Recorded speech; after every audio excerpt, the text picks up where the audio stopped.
Welcome back to the Yawning Yeti, where bedtime comes easy and the mountains are always sleepy. Grab your blanket, get comfy, and let's drift off together. Tonight, we travel back across the narrow sea to a land of fire and dreams. Before the Iron Throne, before the wars of kings and queens, there was a family born of flame, the Targaryens. Descendants of Valyria, they rode dragons through the clouds and built a dynasty upon wings of fire. As you drift to sleep, let the story of their rise and fall unfold like an old song, a tale of silver hair and shadowed crowns, of dragons sleeping beneath the mountain and embers that never truly die. Close your eyes. The fire is warm, the night is quiet, and the history of House Targaryen begins. Long ago, before the Seven Kingdoms were united, before the Iron Throne was forged, before even the oldest castles of Westeros stood, there existed a civilization of such power and magnificence that its equal has never been seen since. This was the Valyrian Freehold, a vast empire built on the backs of dragons and the mastery of magic that modern scholars can barely comprehend. The Valyrians were no ordinary people. They had features that marked them as different from other peoples, hair of silver gold that caught the light like precious metal, and eyes of purple, lilac, and violet that seemed to hold an inner fire. These physical traits, combined with their power over dragons, led the Valyrians to believe themselves fundamentally superior to other humans, chosen by their gods to rule and dominate.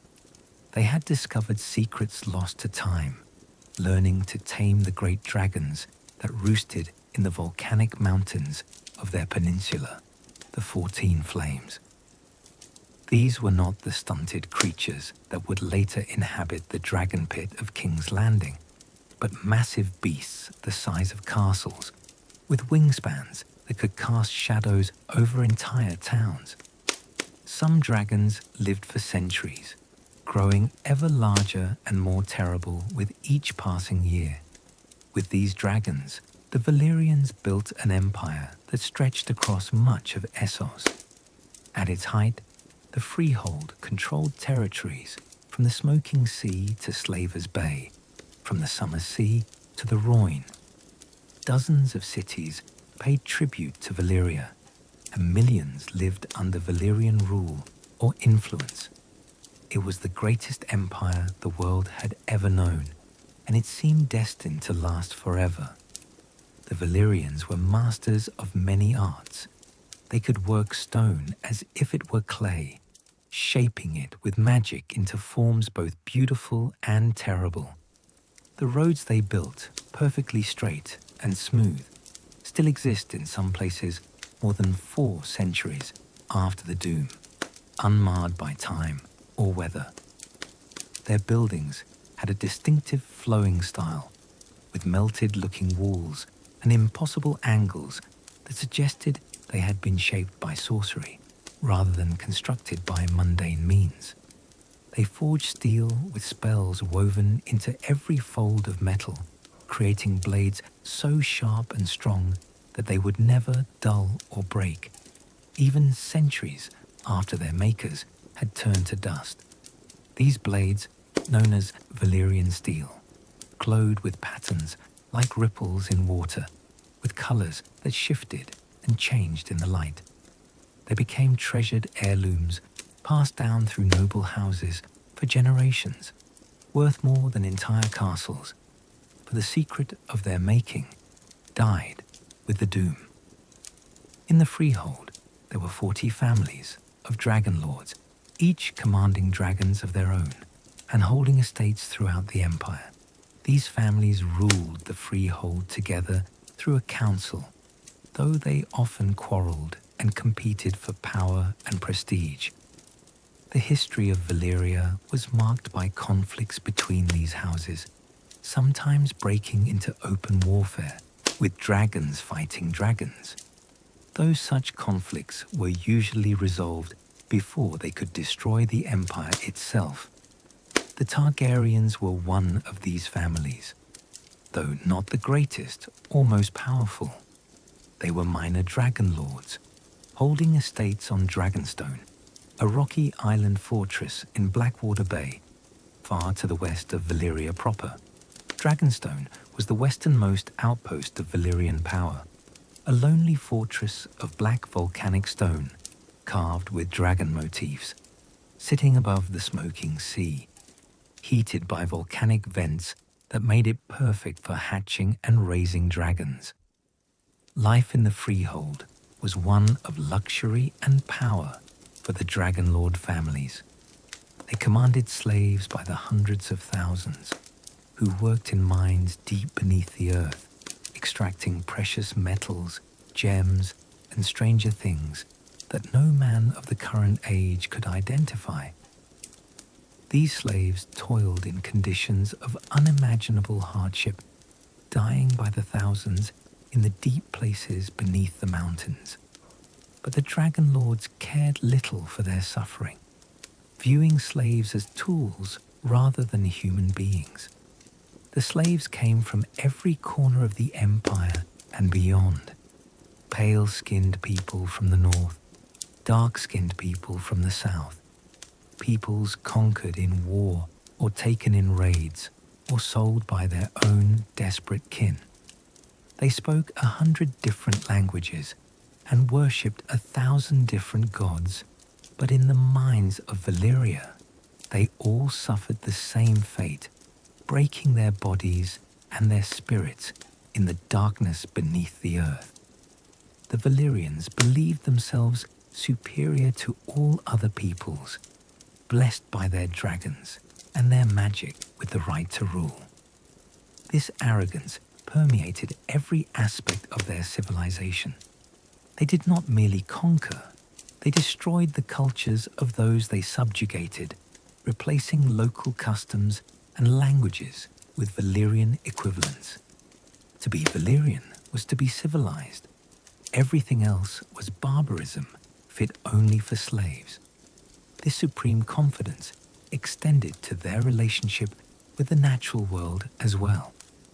The Valyrians delved deep beneath the 14 flames, mining for precious metals and mysterious substances that enhanced their magic. They used spells to control fire and shape stone. They tampered with life itself, creating strange hybrid beasts and possibly even modifying their own bloodlines to enhance their connection to dragons. They believed there were no limits to their power, no boundaries they could not cross. The dragons themselves were creatures of terrible beauty and power. They came in many colors: red dragons with scales like rubies, gold dragons that shone like the sun, green and bronze dragons, black dragons darker than midnight, white and silver dragons that seemed made of moonlight. Some grew as large as castles, with wingspans that could cast shadows over entire towns. Their breath was fire hot enough to melt stone and steel, and their roars could be heard for miles, striking terror into the hearts of those who heard them. The Saga Valyrians had learned to bind these creatures to their will, creating a bond between dragon and rider that was said to be almost magical in nature, possibly involving blood magic and breeding programs that spanned centuries. The exact methods were among the Valyrians' most closely guarded secrets, known only to the dragonlord families and possibly not fully understood even by them. Dragons would accept only one rider at a time, forming a bond that lasted until the death of either dragon or rider. But the Valyrians grew arrogant in their power, as the powerful often do. They believed their empire would last forever, that their dragons made them invincible. They expanded ever outward, conquering new lands and bringing them under Valyrian control. They fought wars with the Giscari Empire to the east an ancient civilization that had once dominated the region before Valyria's rise. In 5 separate wars, the Valyrians crushed the Giscari beneath their dragon's flames, razing their cities and sowing their fields with salt. The Giscari civilization was effectively destroyed, reduced to ruins and scattered survivors. Yet not all was well in the freehold, despite its outward appearance of strength and permanence. The dragonlord families grew increasingly competitive and hostile toward one another. Political intrigues and assassinations became common. Some say that the magic the Valyrians used to mine deep beneath their mountains disturbed forces that should have been left alone, weakening the very foundations of the earth. Others claim that the Valyrians' pride angered the gods themselves, both the deities they worshipped and those they scorned. One member of House Targaryen, a young woman named Daenerys, began to have troubling dreams. In these dreams, she saw visions of fire and destruction, of the doom that would come to Valyria. She dreamed of the 14 flames erupting all at once, of the ground opening up and swallowing cities, of the sea rushing in to consume what the fire did not destroy. She dreamed of dragons falling from the sky in flames, of smoke and ash blotting out the sun, of death coming for all the dragonlord families.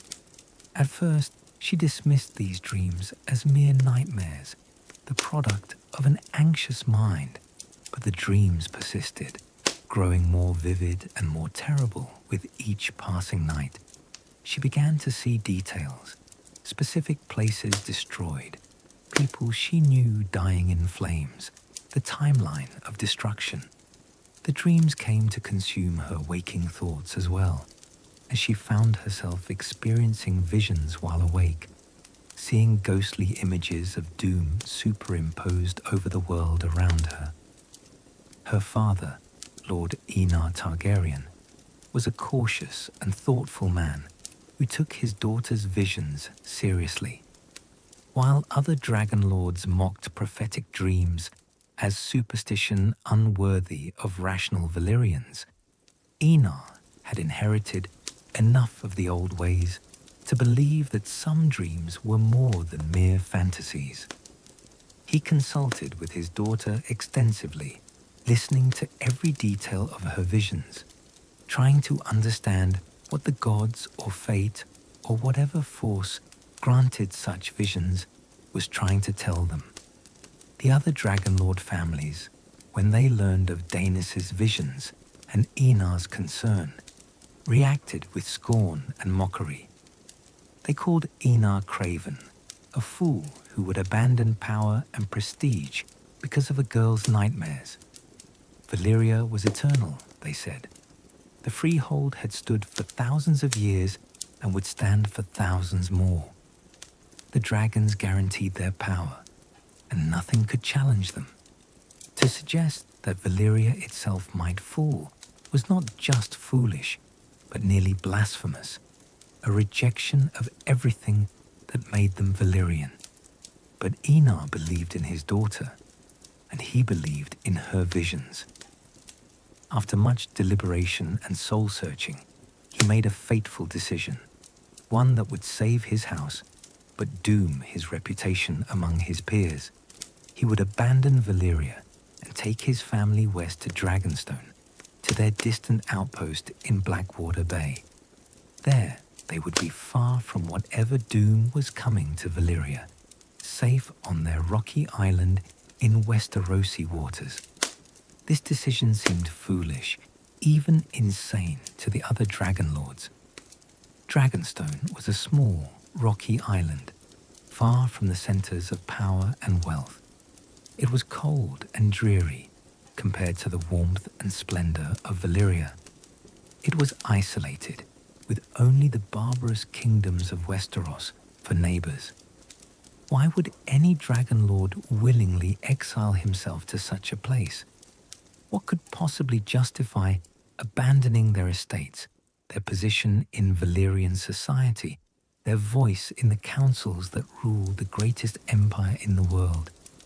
But Enar was convinced by his daughter's prophetic dreams, and so House Targaryen departed from Valyria around 126 BC before conquest. They took with them 5 dragons, Balerion, already large, though not yet the massive creature he would become, Vhagar, Meraxes, and 2 others whose names are lost to history. They took all their portable wealth, their Valyrian steel blades and jewelry, their books and scrolls containing knowledge of dragon lore and sorcery, everything they could carry across the sea. The voyage to Dragonstone was long and difficult. The narrow sea was treacherous, especially for such a large convoy carrying an entire noble house's possessions. But the dragons flew overhead, and their presence calmed the waters and discouraged pirates and other threats. After weeks at sea, the Targaryens arrived at Dragonstone and began to establish their new life in exile, as their peers saw it, or in salvation, as they would come to understand it. On Dragonstone, the Targaryens settled into their fortress, a massive structure of black stone carved into the shape of dragons, with dragon-shaped towers and dragon-decorated walls.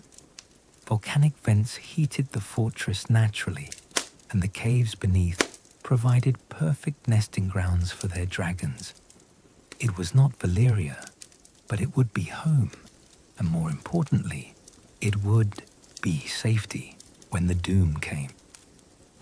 The Targaryens lived on Dragonstone for 12 years, watching and waiting, maintaining their dragons and their customs, preserving what they could of Valyrian civilization in their distant outpost. They traded occasionally with the kingdoms of Westeros, but mostly kept to themselves, neither expanding their power nor diminishing. They were dragonlords in exile, waiting for something, though most of them did not know what.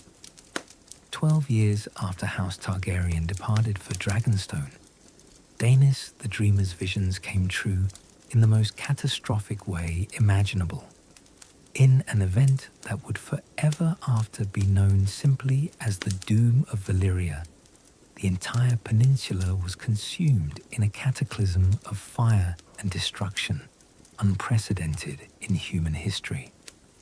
The exact nature of the doom has never been fully understood, for there were no survivors from the heart of the catastrophe to tell what they saw. What is known comes from accounts of those who witnessed the aftermath, or who were on the edges of the disaster when it struck. The doom began suddenly, without warning, despite Daenerys' prophetic knowledge of it years before. The 14 flames erupted all at once, sending forth rivers of molten stone that flowed across the land like water, consuming everything in their path. The eruptions were so violent that they could be heard across hundreds of miles of ocean, a roar like the world ending. The ground split open in massive fissures, and from these cracks came not just lava, but also poisonous gases that killed any who breathed them. Entire cities were swallowed whole as the earth opened beneath them, buildings and people tumbling into bottomless chasms that quickly filled with molten rock. The sky turned black with ash, blocking out the sun, turning day into night, and the air itself became difficult to breathe, thick with smoke and ash. Dragons fell from the sky in flames, hundreds of them, the greatest of the Valyrian dragons dying in moments. Whether they were killed by the violence of the eruptions, by the poisonous gases, by other dragons gone mad with terror, or by some other cause, none can say. But they fell like burning stars, crashing into the ruins of the cities below, adding their own funeral pyres to the general conflagration.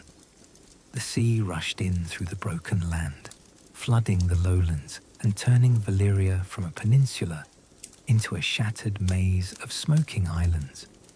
The water boiled where it met the molten rock, creating vast clouds of steam that mixed with the ash and smoke to create a toxic fog that hung over the ruins for years afterward. The resulting landscape, which came to be called the Smoking Sea, was a nightmarish hellscape of smoke and ash, of islands of volcanic glass, of waters that still bubbled and steamed centuries later. In a single day and night, the mightiest civilization the world had ever known was destroyed. Millions died in an instant, vaporized by the heat, buried by collapsing buildings, drowned in the rushing waters, poisoned by toxic gases, or burned alive in the rivers of lava. Every dragonlord family, save one, perished in the inferno. The entire Valyrian aristocracy wiped out in a day. All the slaves who toiled in the deep mines died as well, trapped far below ground when the earth shook and the tunnels collapsed.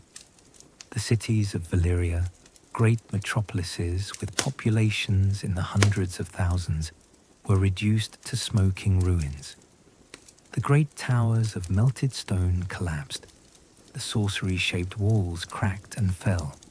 The dragon pens where hundreds of dragons had roosted were buried under ash and lava. Everything that made Valyria the center of civilization was destroyed or rendered inaccessible beneath tons of volcanic debris. The destruction did not end when the initial catastrophe passed. The Smoking Sea remained deadly for centuries. The water itself was poisonous, and strange creatures were said to lurk in its depths and among its smoking islands. Ships that ventured there often vanished without a trace. Those that returned brought tales of demons and dark magic, of lights beneath the water and stone men who attacked any who came too close. Whether these tales were true or simply the product of sailors' imaginations and the genuinely dangerous conditions of the Smoking Sea is impossible to know. Some brave or foolish souls did attempt to explore the ruins in the years immediately following the doom, hoping to salvage Valyrian steel or other treasures from the ashes. A few even succeeded, returning with artifacts of great value. But the mortality rate was horrific, and eventually people stopped trying. The ruins of Valyria became forbidden territory, a cursed place where only death waited for those foolish enough to venture there. The exact cause of the doom remains one of history's great mysteries, debated by scholars and meisters for centuries. Some believe it was entirely a natural disaster, an unprecedented volcanic event that the Valyrians, despite their sorcery and their power, simply had no way to predict or prevent. The 14 Flames had always been active volcanoes, and perhaps some shift in the Earth's deep structure caused them all to erupt at once in a geological catastrophe. Others suggest that the Valyrians' mining operations, which delved deeper beneath the mountains than anyone had ever gone before, disturbed something that should have been left alone. Perhaps they tapped into magma chambers, weakening the Earth's crust until it could no longer support its own weight. Perhaps they disrupted the very forces that kept the volcanoes in check, creating a feedback loop that led to catastrophic eruptions. Still others whisper of sabotage, suggesting that enemies of Valyria, perhaps the Giscari seeking revenge for their destroyed civilization, perhaps the faceless men of Braavos, a city founded by escaped slaves, perhaps other unknown forces, used dark magic to cause the catastrophe. These theories point to the suddenness and completeness of the destruction. suggesting it was too thorough, too perfectly destructive to be mere natural disaster. Some even believe that the Valyrians destroyed themselves through magical experimentation gone wrong, that their sorcerers tampered with forces beyond their understanding in their eternal quest for more power, more control, more mastery over the natural world. Perhaps they were attempting some great working of magic, something that would cement their power forever, and it backfired catastrophically. The truth died with Valyria, and the smoking sea keeps its secrets. 4 centuries later, scholars still debate what happened, with no definitive answer possible. All that is certain is that the doom occurred, that it was unprecedented in its scope and violence, and that it changed the world forever. On Dragonstone, 12 years after their departure from Valyria, the Targaryens learned of the doom through ships that arrived from Essos, carrying tales of the catastrophe. They received confirmation of what Daenerys had foreseen, validation of Enar's decision to abandon Valyria. But there was no joy in being proven right, only horror and grief for the lost civilization and the millions of dead. House Targaryen, safe on distant Dragonstone, was now the last of the dragonlords. They possessed the last of the dragons, the last knowledge of dragon taming and dragon riding. They held the secrets of Valyrian steelmaking, though even they could no longer forge new blades, only preserve and maintain those that already existed. They were the sole inheritors of a lost civilization, preserving its traditions and memories in their lonely fortress, the last ember of a fire that had once illuminated the world. For the century following the doom, House Targaryen remained on Dragonstone, neither expanding nor diminishing significantly. They bred their dragons carefully, maintaining the bloodlines of their 5 original beasts. Balerion, in particular, grew to enormous size during this period, becoming the largest dragon the world had seen since before the doom. But the Targaryens did not use their dragons for conquest or expansion during this time. Instead, they watched and waited. They observed the chaos that consumed Essos in the wake of Valyria's fall. The free cities, which had been client states of the freehold, suddenly found themselves independent and immediately began fighting amongst themselves for dominance. Volantis attempted to reunite the Valyrian Empire under its rule, launching a series of wars of conquest that ultimately failed. The Century of Blood, as this period came to be called, saw constant warfare throughout Essos, as the power vacuum left by Valyria's fall was slowly, painfully filled. The Targaryens traded with both Essos and Westeros, but stayed aloof from these conflicts. They had their dragons, which made them a power to be reckoned with, but they were too few and too far from the centers of conflict to play a major role in Essos's wars. Dragonstone was strategically positioned between 2 continents, but part of neither. A lonely island fortress where the last dragonlords lived in strange isolation.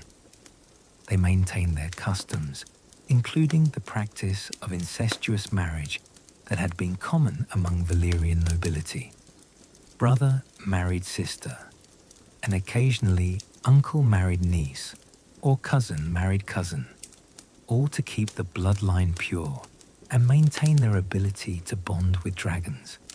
This practice was viewed as deeply wrong by the peoples of both Essos and Westeros, who generally forbade such unions.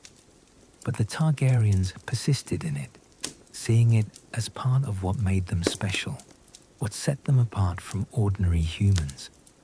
The isolation and the inbreeding, combined with the trauma of being the sole survivors of a destroyed civilization, likely affected the Targaryens psychologically in ways both subtle and profound. They were the last of their kind, preserving traditions and knowledge that no one else alive understood or valued.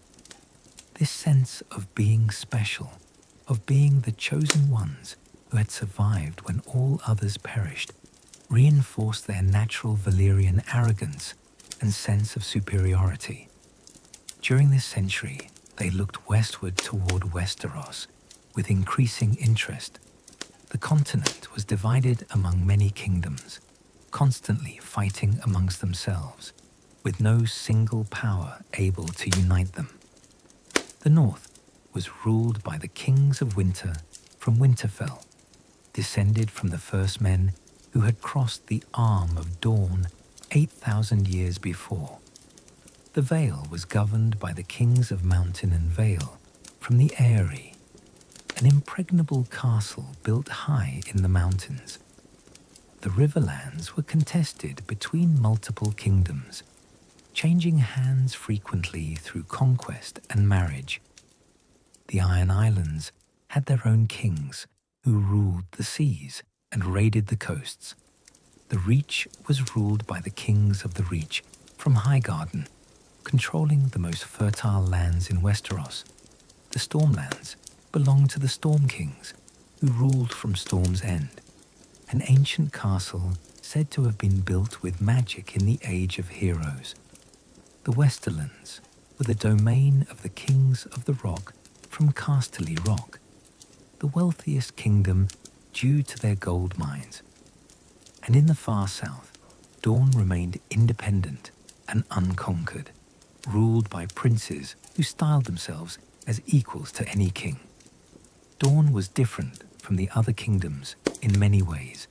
Its climate was hot and dry like a desert. Its people had different customs and laws, and it had successfully resisted conquest attempts from its neighbors for centuries.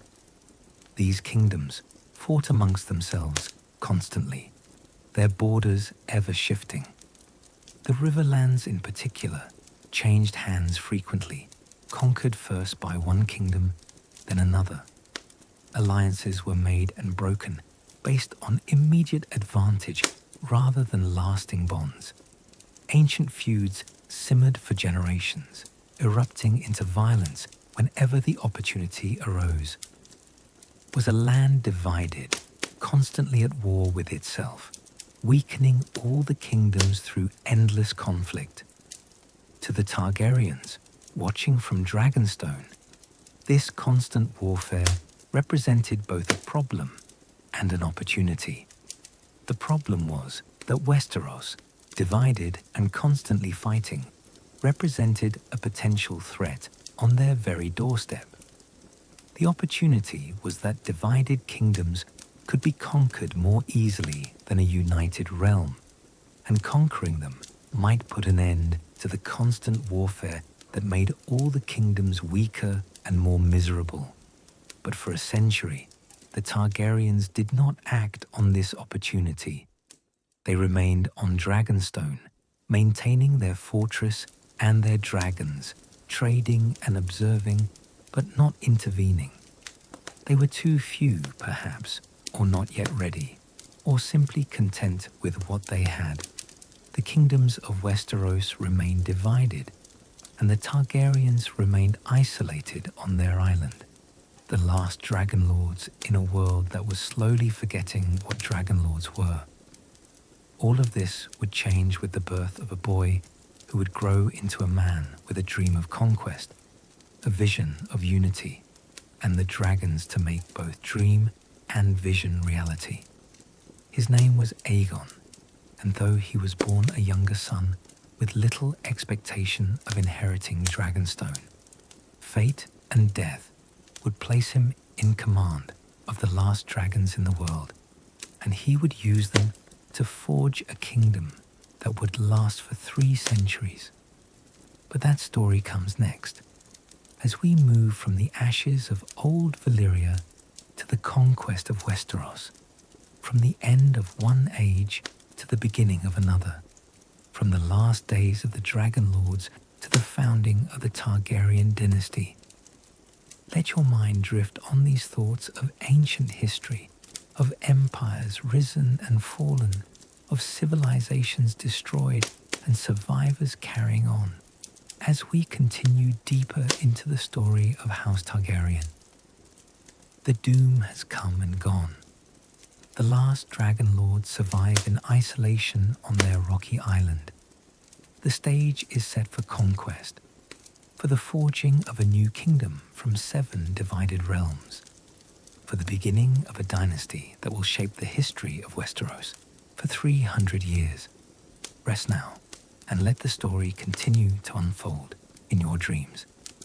On Dragonstone, 5 generations after the doom of Valyria, a boy was born who would change the world forever. His name was Aegon, and though he was born the younger son of Lord Aerion Targaryen, fate and fire would make him a conqueror and the founder of a dynasty. From an early age, young Aegon was different from his predecessors, who had been content to remain on Dragonstone. He looked westward across the Blackwater, toward the divided kingdoms of Westeros, with an intensity that unnerved even his own family. Aegon was a quiet boy who spent much of his time studying maps and histories. He learned everything he could about the 7 kingdoms, their strengths and weaknesses, their feuds and alliances, the personalities of their kings and great lords.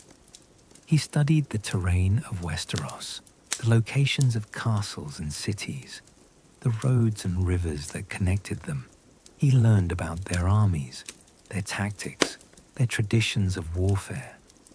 By the time he was a young man, Aegon knew more about Westeros than many who lived there. When Aegon was young, his father Lord Aerion died, and the lordship of Dragonstone passed to his older brother Valyna. But Valyna's rule was brief, for she died not long after, possibly in childbirth or from some illness that the histories do not record. With her death, lordship fell to Aegon, who was still in his early 20s, but already formidable in both body and mind. He stood tall and strong, with the distinctive silver-gold hair and purple eyes of Old Valyria, a warrior skilled with sword and lance, and a mind that grasped strategy and politics with equal ease. As Lord of Dragonstone, Aegon began to put plans into motion that he had been developing since childhood. He had 2 sister wives, as was the custom among the Targaryens, who kept the blood of Old Valyria pure through marriage between siblings. The practice seemed strange and even abhorrent to the peoples of Westeros, but for the Targaryens, it was a sacred tradition, a way of maintaining the special qualities that allowed them to bond with dragons and wield power that ordinary humans could not. His older sister was Visenya, a warrior woman who was stern and serious, skilled with sword and sorcery. Where many women of her time were trained in the gentle arts of music and needlework, Visenya had trained herself in weapons and warfare.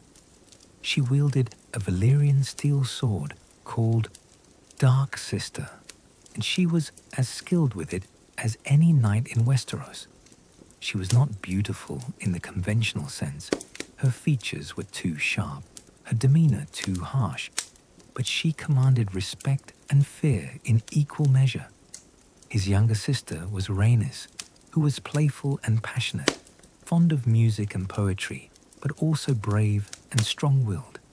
Where Visenya was stern, Rhaenys was warm. Where Visenya inspired fear, Rhaenys inspired love. She was considered the more beautiful of the 2 sisters, with gentler features and a more engaging personality. But she was no less a Targaryen, no less capable of the ruthlessness that conquest would require.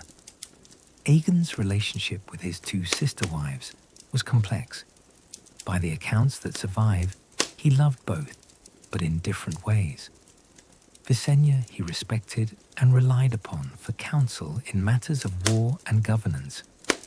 Rhaenys he loved more passionately, spending more time in her company when he could.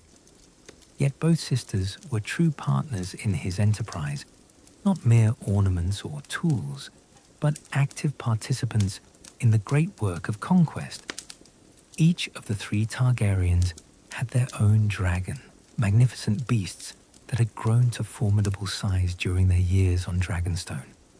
Aegon rode Balerion, called the Black Dread, the largest and most fearsome dragon alive. Balerion was enormous even by the standards of Valyrian dragons, so large that entire towns could be swallowed by his shadow when he flew overhead. His scales were black as midnight, and his flames were so hot that they could melt stone and steel.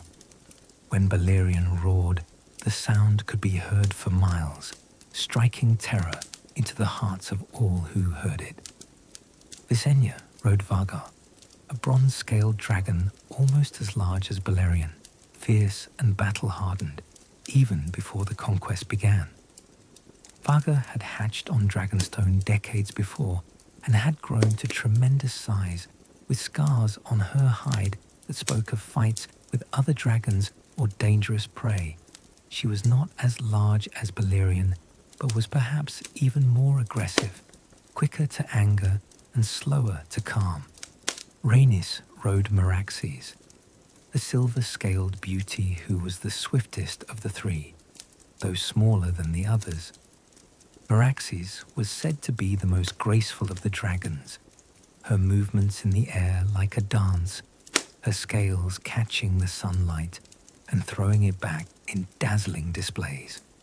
But she was no less deadly for her beauty, her flames just as hot, her teeth and claws just as sharp. With 3 dragons and perhaps 3,000 soldiers, a mixture of men from Dragonstone and sellswords hired from the free cities, Aegon decided to conquer the 7 kingdoms of Westeros. It seemed an impossible task. The kingdoms together could field hundreds of thousands of warriors. They had strong castles built to withstand siege, some standing for thousands of years, tested by countless wars. They had ancient traditions of warfare and warriors trained from childhood in the arts of combat. But Aegon had something they did not: dragons. And dragons, as the world would soon learn, changed everything. Aegon began his conquest at the place where the Blackwater Rush flows into Blackwater Bay, a strategic location that controlled access to the river and the lands beyond. There, on the north shore of the bay, stood a small wooden fort that guarded the mouth of the river, manned by a few dozen men in service to the Storm King. The fort was not impressive, just a wooden palisade and a watchtower, but it marked the entry point to Westeros proper. Aegon landed there with his sisters and his small army in the year that would come to be known as 1 AC, Year 1 of the conquest. His landing was witnessed by fishermen and merchants who spread word of the 3 dragons and the foreign lord who came with an army. The local lords, sworn to Argilac Durandon, the Storm King, sent a small force to drive the invaders away. They likely thought it would be a simple matter. 3,000 men could be dealt with easily enough by a determined force of local levies. But when the defenders saw the dragons, many fled in terror. Dragons were creatures of legend to the people of Westeros, not something they had ever expected to face in battle. Those who stayed to fight, whether from courage or duty or simply being too shocked to run, were roasted alive in their armor. The wooden fort burned, and the defenders died. Aegon had won his first victory, small though it was, and established his beachhead on Westerosi soil. on the highest hill overlooking the landing site, Aegon sent forth ravens to all the kings of Westeros. His message was simple and direct. He declared his intention to unite the 7 kingdoms under his rule. Any king who bent the knee to him would be allowed to keep their lands and titles as his vassals, ruling their domains as they always had, but swearing fealty to Aegon as their overlord. Those who resisted would be destroyed. It was a bold ultimatum from a man with only a small army, but Aegon had his dragons, and he was willing to use them. The response from the kingdoms was mixed. Some lords, seeing the wisdom in submission when faced with dragons, began to consider bending the knee. Others rallied to their kings, determined to resist this foreign invader who dared to demand their submission. The Storm King, Argilag Durrandon, called Argilag the Arrogant for his pride and his boasts, rejected Aegon's terms with scorn. Argilag was old, but still formidable, a warrior who had defended his kingdom against all comers for decades. He would not bow to some upstart dragonlord without a fight. Argilag marched forth from Storm's End with his army, determined to crush the Targaryens before they could establish themselves. He commanded thousands of warriors, including his elite storm guard, knights who had trained for years in combat. His army was well equipped and experienced, having fought in numerous border wars with the other kingdoms. Argilag was confident of victory. After all, dragons or no dragons, 3,000 men could not stand against his host. The 2 armies met in a great battle during a terrible storm, which many took as an omen.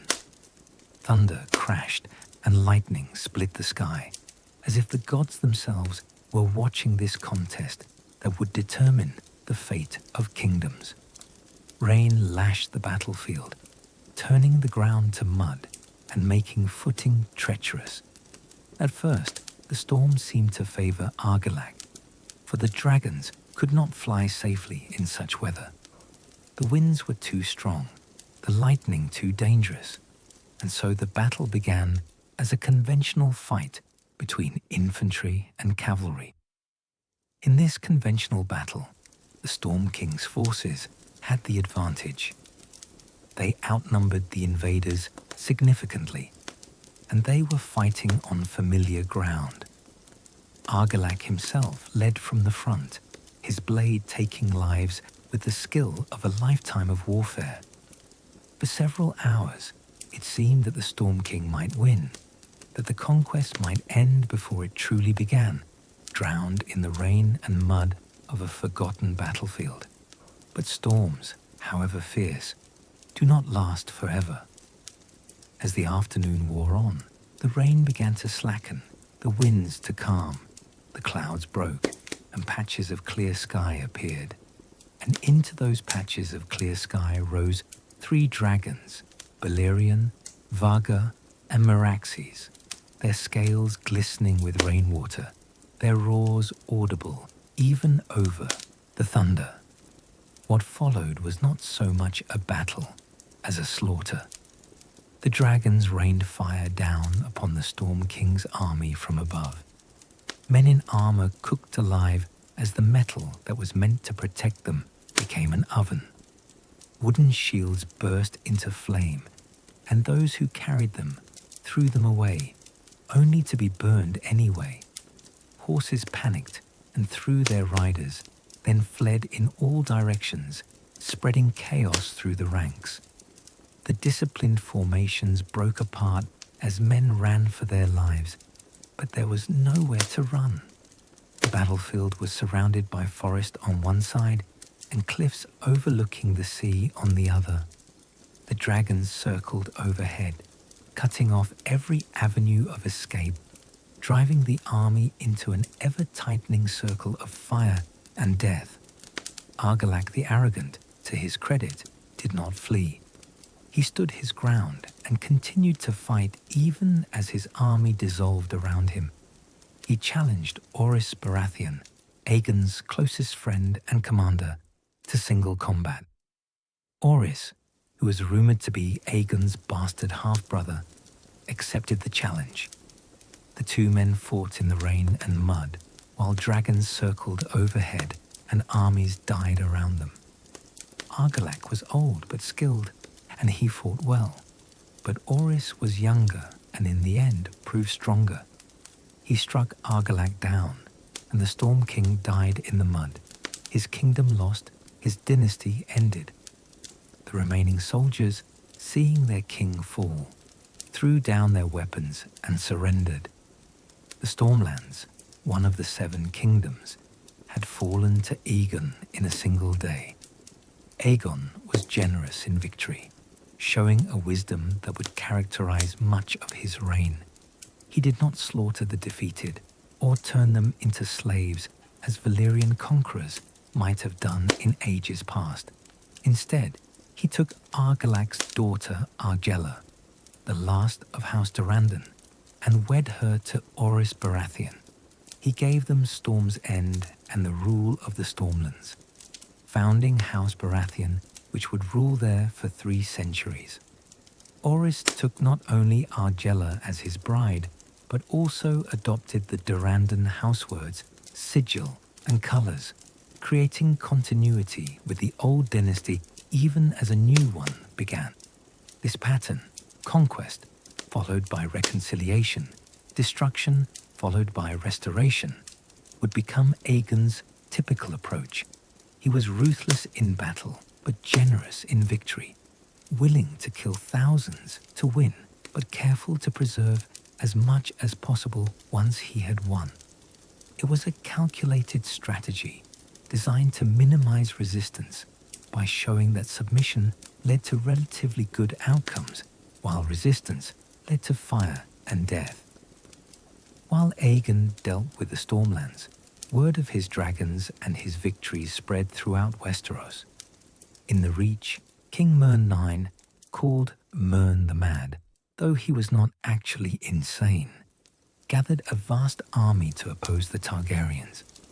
Mern was old and wise, and he understood that if the invaders were not stopped, they would conquer all of Westeros.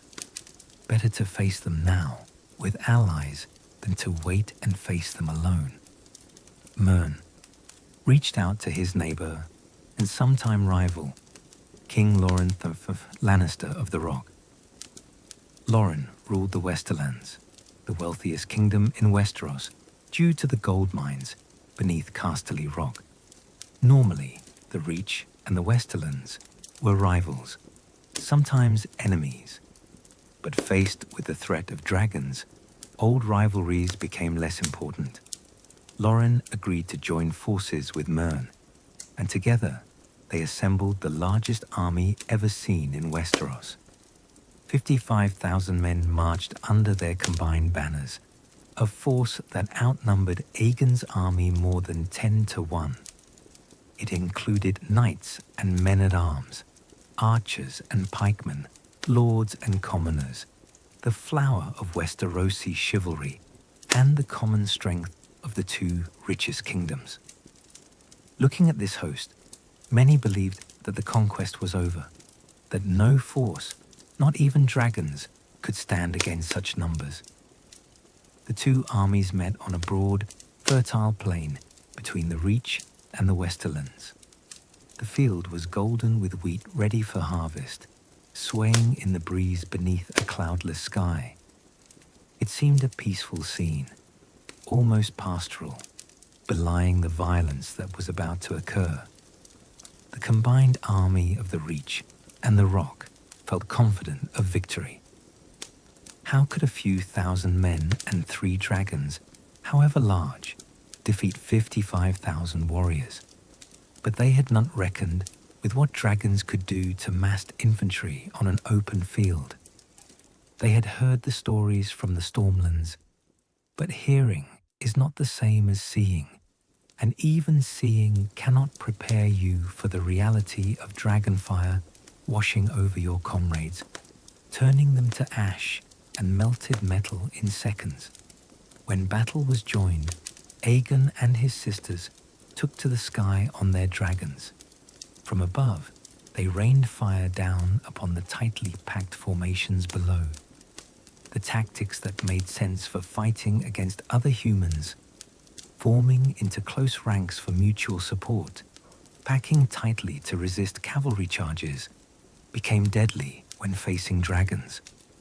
Every man who stood close to his brothers became another victim when the flames came. The soldiers wore armor that became ovens in the dragon fire, cooking them alive. They carried wooden shields that burst into flame, spreading fire to everything they touched. Their banners and tents ignited. Their supply wagons exploded. Their horses panicked and threw their riders, then fled in terror, trampling friend and foe alike in their desperation to escape. The wheat field caught fire, and the flames spread through the army like a living thing, driven by the wind and the dragon's breath. Men ran in all directions, trying to escape the inferno, but there was no escape. The dragons circled overhead, burning everything below, until the entire field was an ocean of fire. The smoke rose in a column that could be seen for 100 miles, a black pillar reaching toward the sky, like a finger pointing at the gods. By the time the fires died down that evening, 4,000 men lay dead on what became known as the Field of Fire. The rest of the army had broken and fled, many wounded, all traumatized by what they had witnessed. King Mern IX and all his sons perished in the flames, ending House Gardner, which had ruled the Reach for thousands of years. King Lawrence survived by fleeing the field, but his army was shattered, and his will to resist was broken. The next day, Loren Lannister bent the knee to Aegon, surrendering the Westerlands. In the Reach, the steward of Highgarden, a man whose family had managed the castle for the Gardner kings for generations, came forth and surrendered as well. Aegon named him Lord of Highgarden and Warden of the South, founding House Tyrell, which would rule the Reach for the next 3 centuries. Thus fell 2 kingdoms in a single day, consumed by fire and blood. As news of the Field of Fire spread, more lords bent the knee.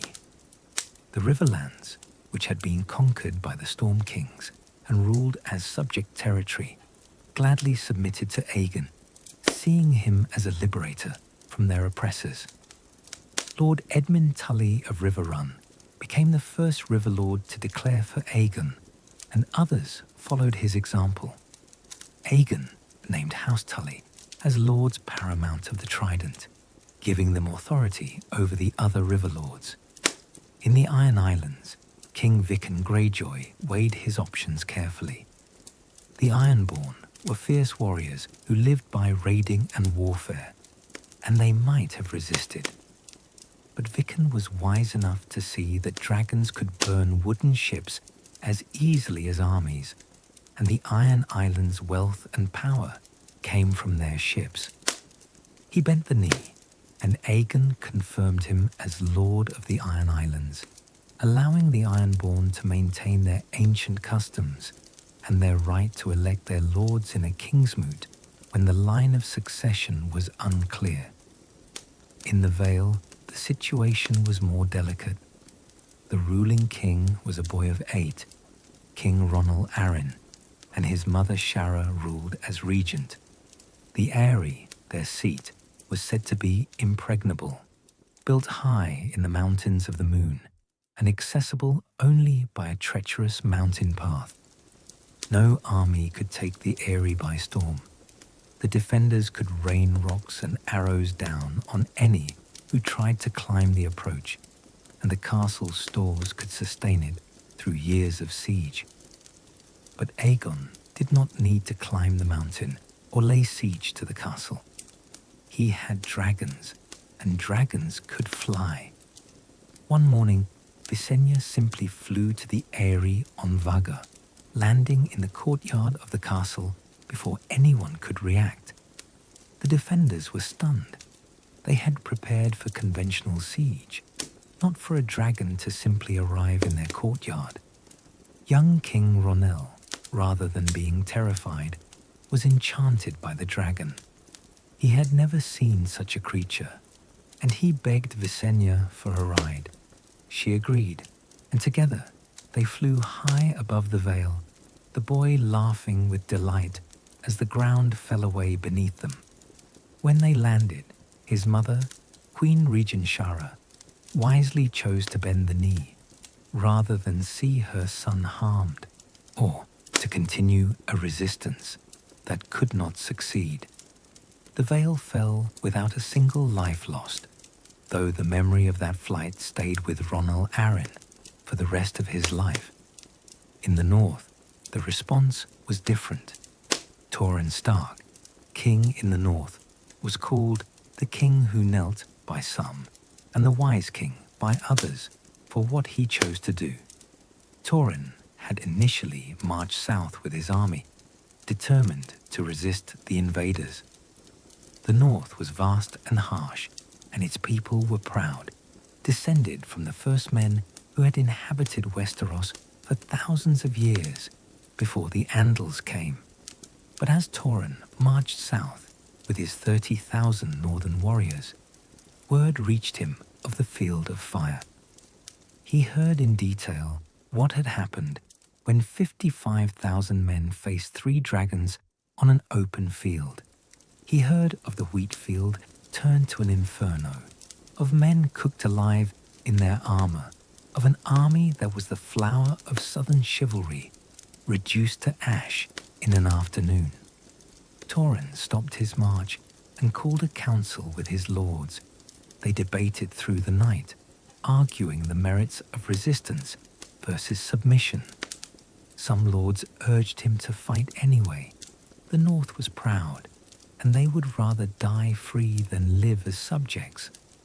Others pointed out that dying in dragonfire accomplished nothing, that sometimes wisdom meant knowing when you were beaten, that there was no shame in submitting to overwhelming force. In the end, Torrhen chose wisdom over pride.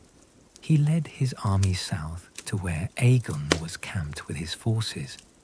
As the two armies faced each other across a field, everyone expected battle.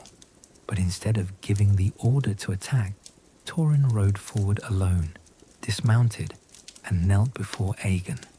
He surrendered the north, earning himself the name the King Who Knelt, but also saving countless northern lives. By bending the knee, Torrhen set an example of pragmatism over pride. There was no shame in his choice, despite what some of his contemporaries said. He recognized reality, that dragons made conventional warfare obsolete, that resistance meant death without hope of victory, that submission meant life and the preservation of northern customs and law under Targaryen overlordship. The North kept its own laws, its own traditions, its own way of life, losing only its independence and gaining peace in return.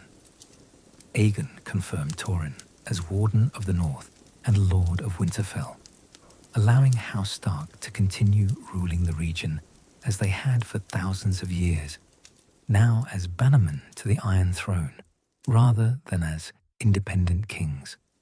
By the end of the first 2 years of his conquest, Aegon had bent 6 of the 7 kingdoms to his will. Only Dorne resisted. Dorne was different from the other kingdoms in almost every way. Its climate was hot and dry, more desert than the fertile lands to the north. Its people had different customs, different laws, different culture. They had mixed with the Rhoynar, who had fled to Westeros from Essos 1,000 years before, creating a unique blend of First Men, Andal, and Rhoynish blood and culture. The Princess of Dorne, Meria Martell, was old and blind, but far from helpless. She was fierce and defiant, ruling from Sunspear with the support of the Dornish lords who were as prickly and proud as their desert land.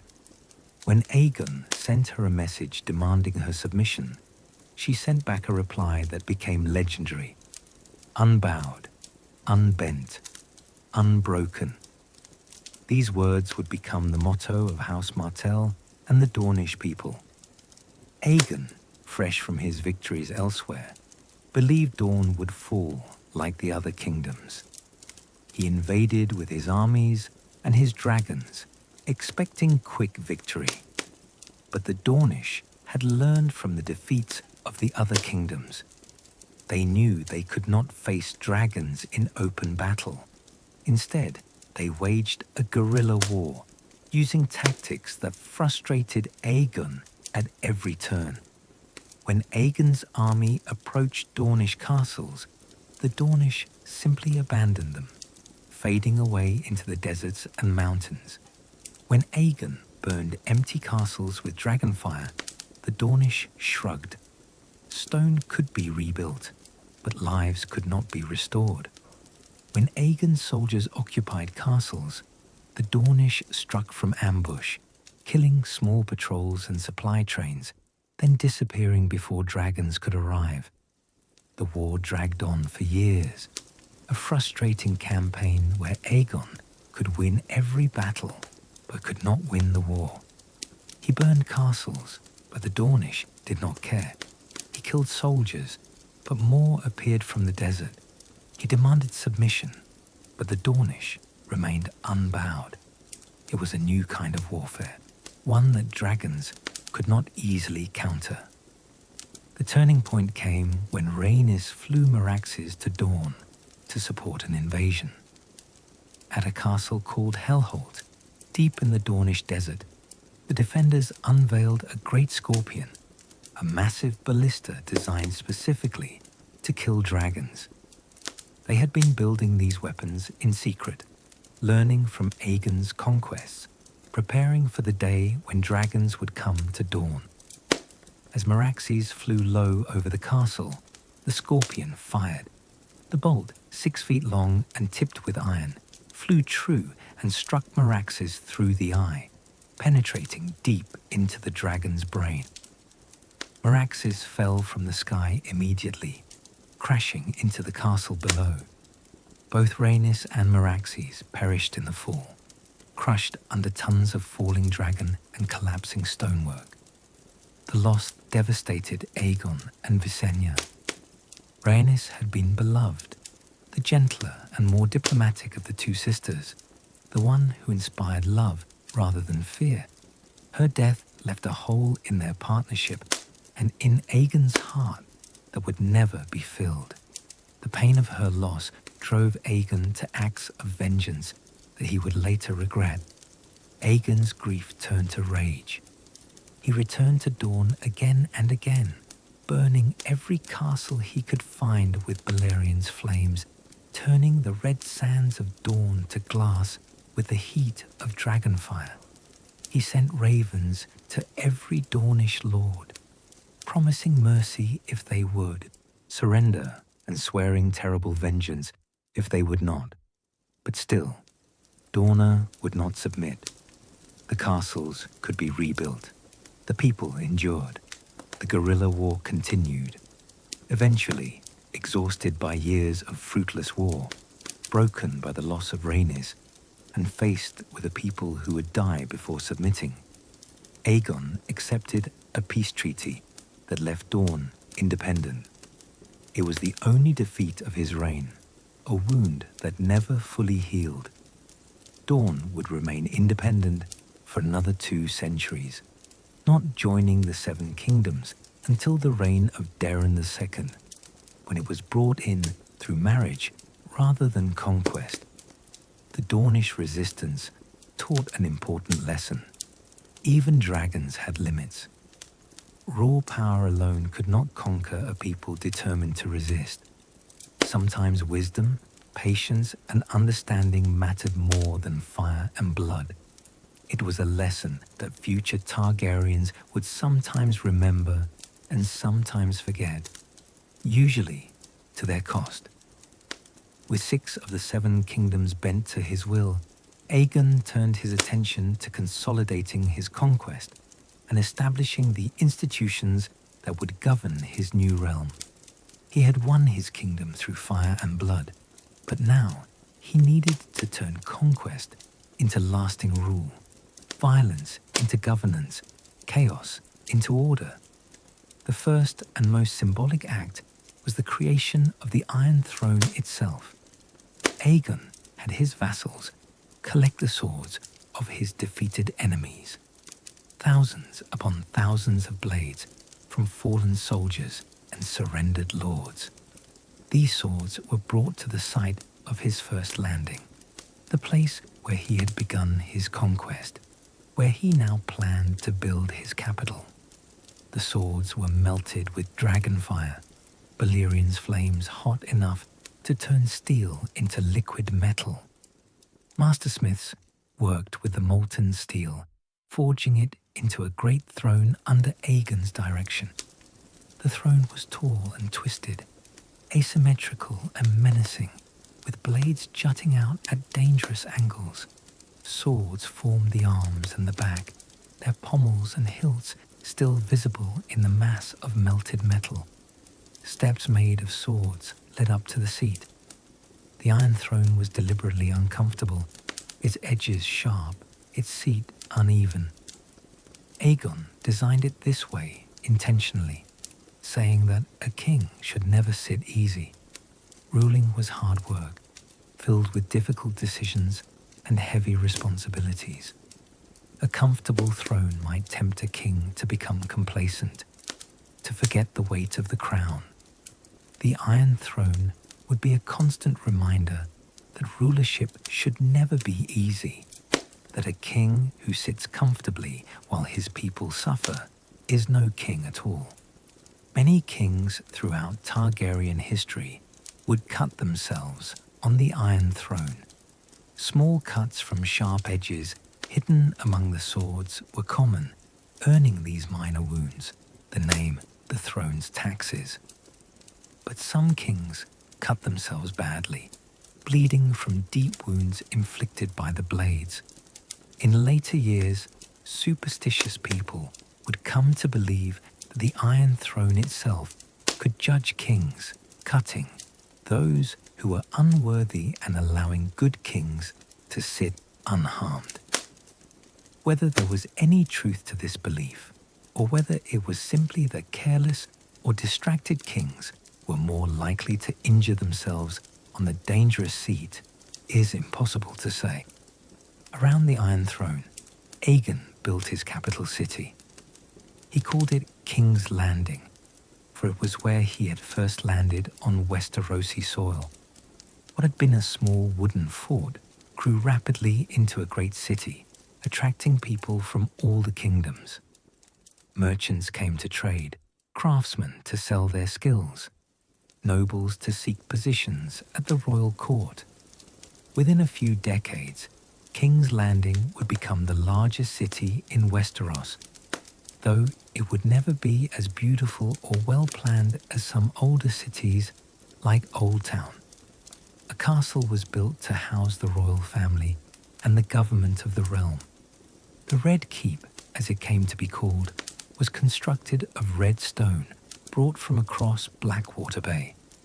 It sat on Aegon's high hill, overlooking the city and the bay beyond. The Red Keep was both fortress and palace, with thick walls and strong towers for defense, but also with comfortable apartments and grand halls for royal living and state functions. The construction of King's Landing and the Red Keep took years, and Aegon supervised much of it personally, though he also travelled extensively throughout his new realm. He understood that a king could not rule effectively from a single location, that he needed to be seen by his subjects, to hear their concerns, to show the reality of royal power and royal justice. Aegon travelled on Valyrian, landing in the courtyards of castles throughout the 7 kingdoms, meeting with lords and small folk alike. He heard petitions and dispensed justice, settling disputes between lords, punishing crimes, rewarding loyalty. He was firm but fair, ruthless with rebels and traitors, but generous with those who served loyally. He showed that while he had conquered through force, he intended to rule through law and justice. Aegon was crowned by the High Septon of the Faith of the Seven, the dominant religion of Westeros. Though the Targaryens had worshipped the gods of Old Valyria, a pantheon of deities whose names and natures were largely forgotten, Aegon understood the importance of being accepted by the faith. The vast majority of his subjects worshipped the Seven, and if he wanted their allegiance, he needed the faith's blessing. The High Septon anointed Aegon with 7 oils in a grand ceremony at the New Sept in King's Landing, a massive building constructed to house the faithful and to demonstrate the regime's respect for the dominant religion. Each oil represented one of the 7: the father, the mother, the warrior, the maiden, the smith, the crone, and the stranger. With each anointing, the High Septon called upon one of the gods to guide and protect the new king.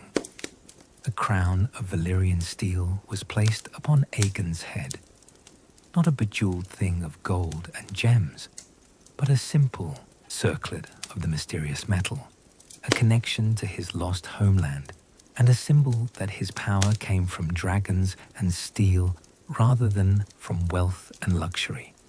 Aegon was now king of the Andals, the Rhoynar, and the First Men, lord of the 7 kingdoms, and protector of the realm, titles that would be carried by every Targaryen monarch after him.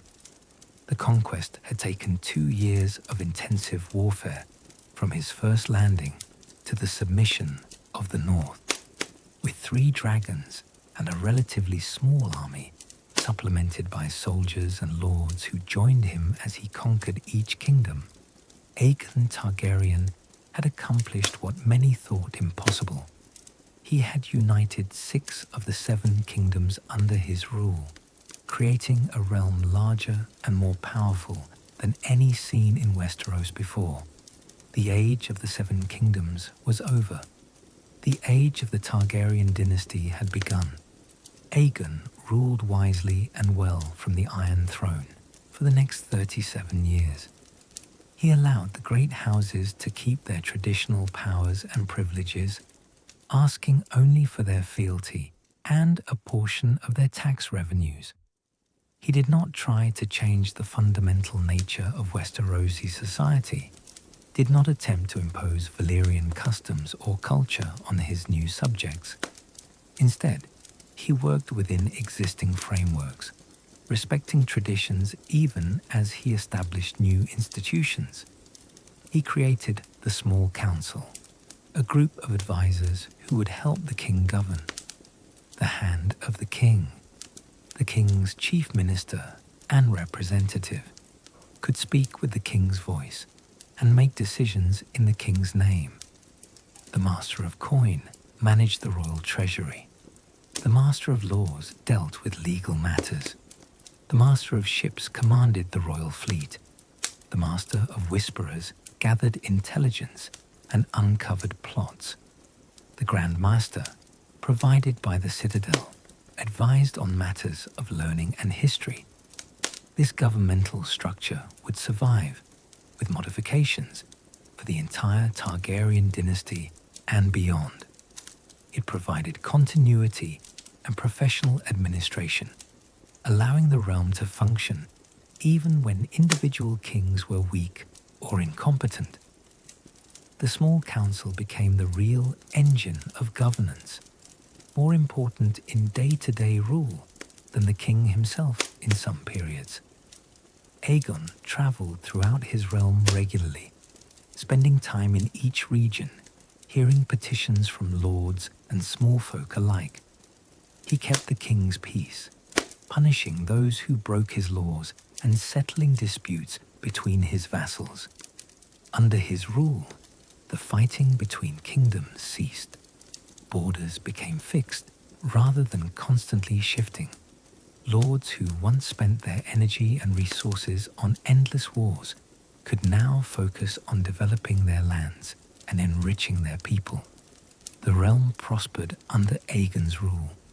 Trade increased as merchants could travel safely throughout the Seven Kingdoms without fear of being caught in some lord's war. Roads were built and maintained. Disputes that once would have been settled by warfare were now settled in the king's court or by royal arbitration. It was not a perfect peace. There were still crimes and occasional small rebellions. But compared to the centuries of constant warfare that had preceded the conquest, it was remarkably peaceful. Yet Aegon never forgot about Dorne. The wound of his defeat there, the loss of Rhaenys, haunted him. Twice more during his reign, he tried to conquer the principality, sending his dragons south to burn Dornish castles and his armies to occupy Dornish territory. But each time, the result was the same. The Dornish would not face him in open battle. They faded into the deserts, struck from ambush, and waited for him to leave.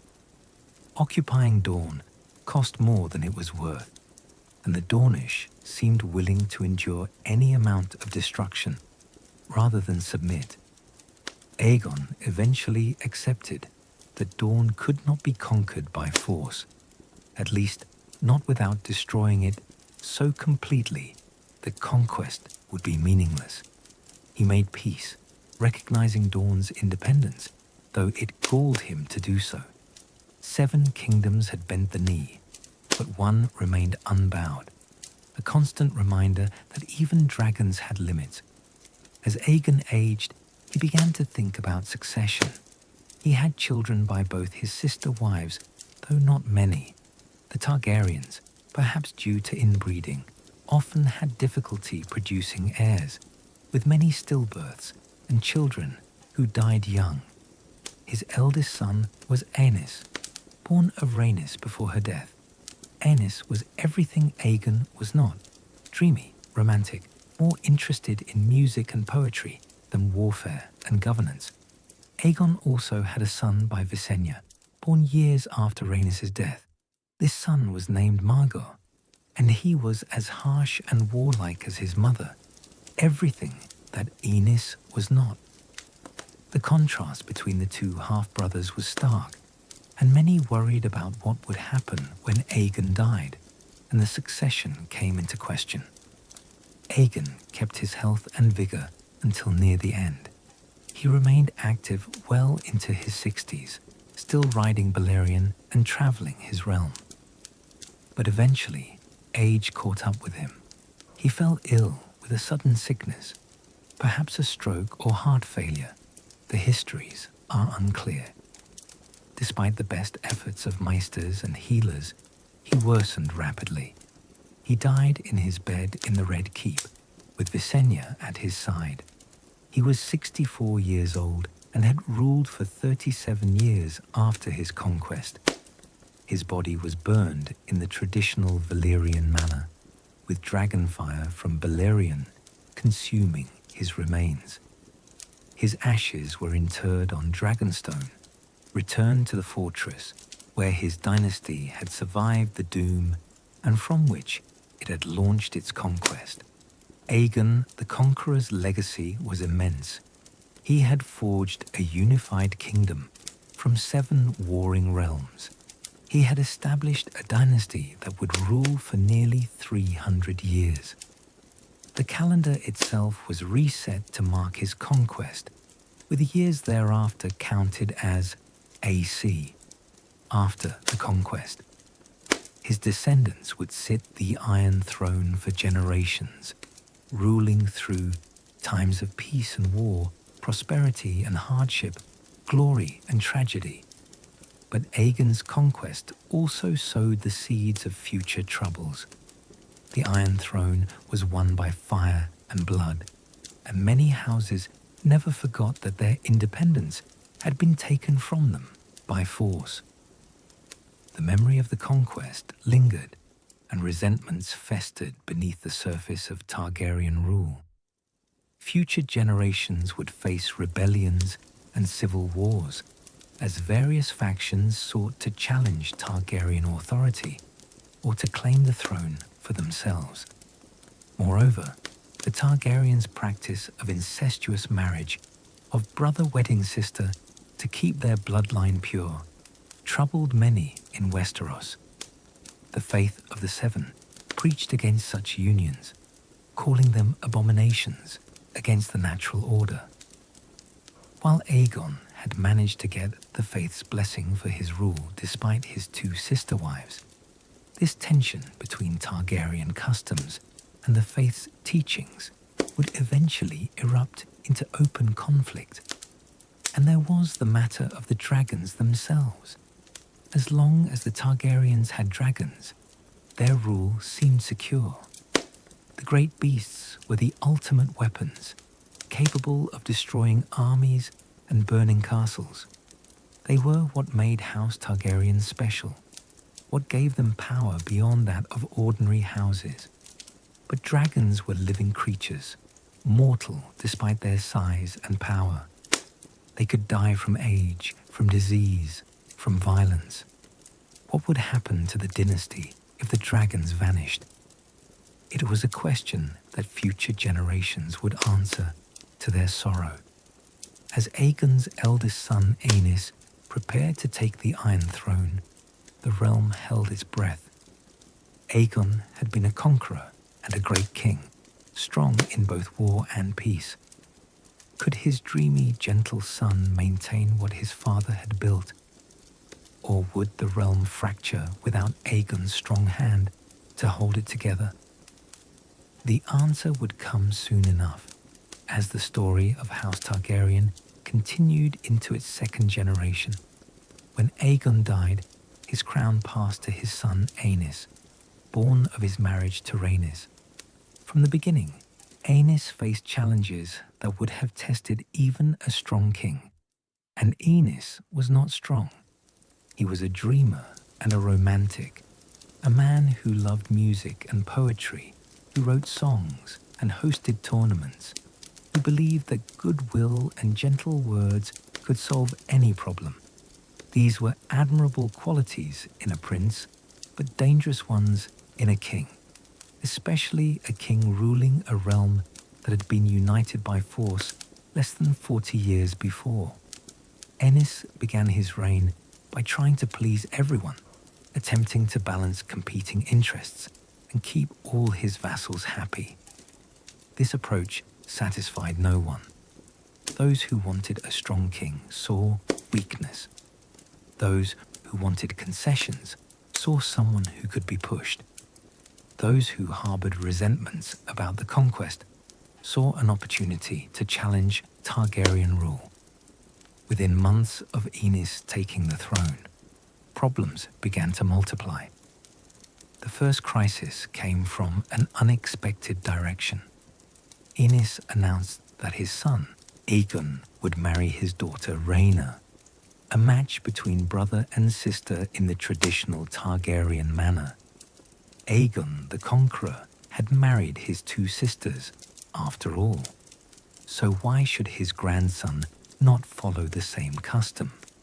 But this decision inflamed the faith of the Seven, which had never truly accepted the Targaryen practice of incestuous marriage. The High Septon, seeing weakness in the new king and sensing an opportunity to assert the faith's authority, condemned the marriage in the strongest terms. He declared that such unions were abominations in the eyes of the Seven, violations of both natural and divine law. He proclaimed that any children of such marriages would be cursed, monsters born of sin, and most dangerously, he declared that Aenys himself was born of sin, the product of Aegon's marriage to Rhaenys, and therefore had no right to sit the Iron Throne.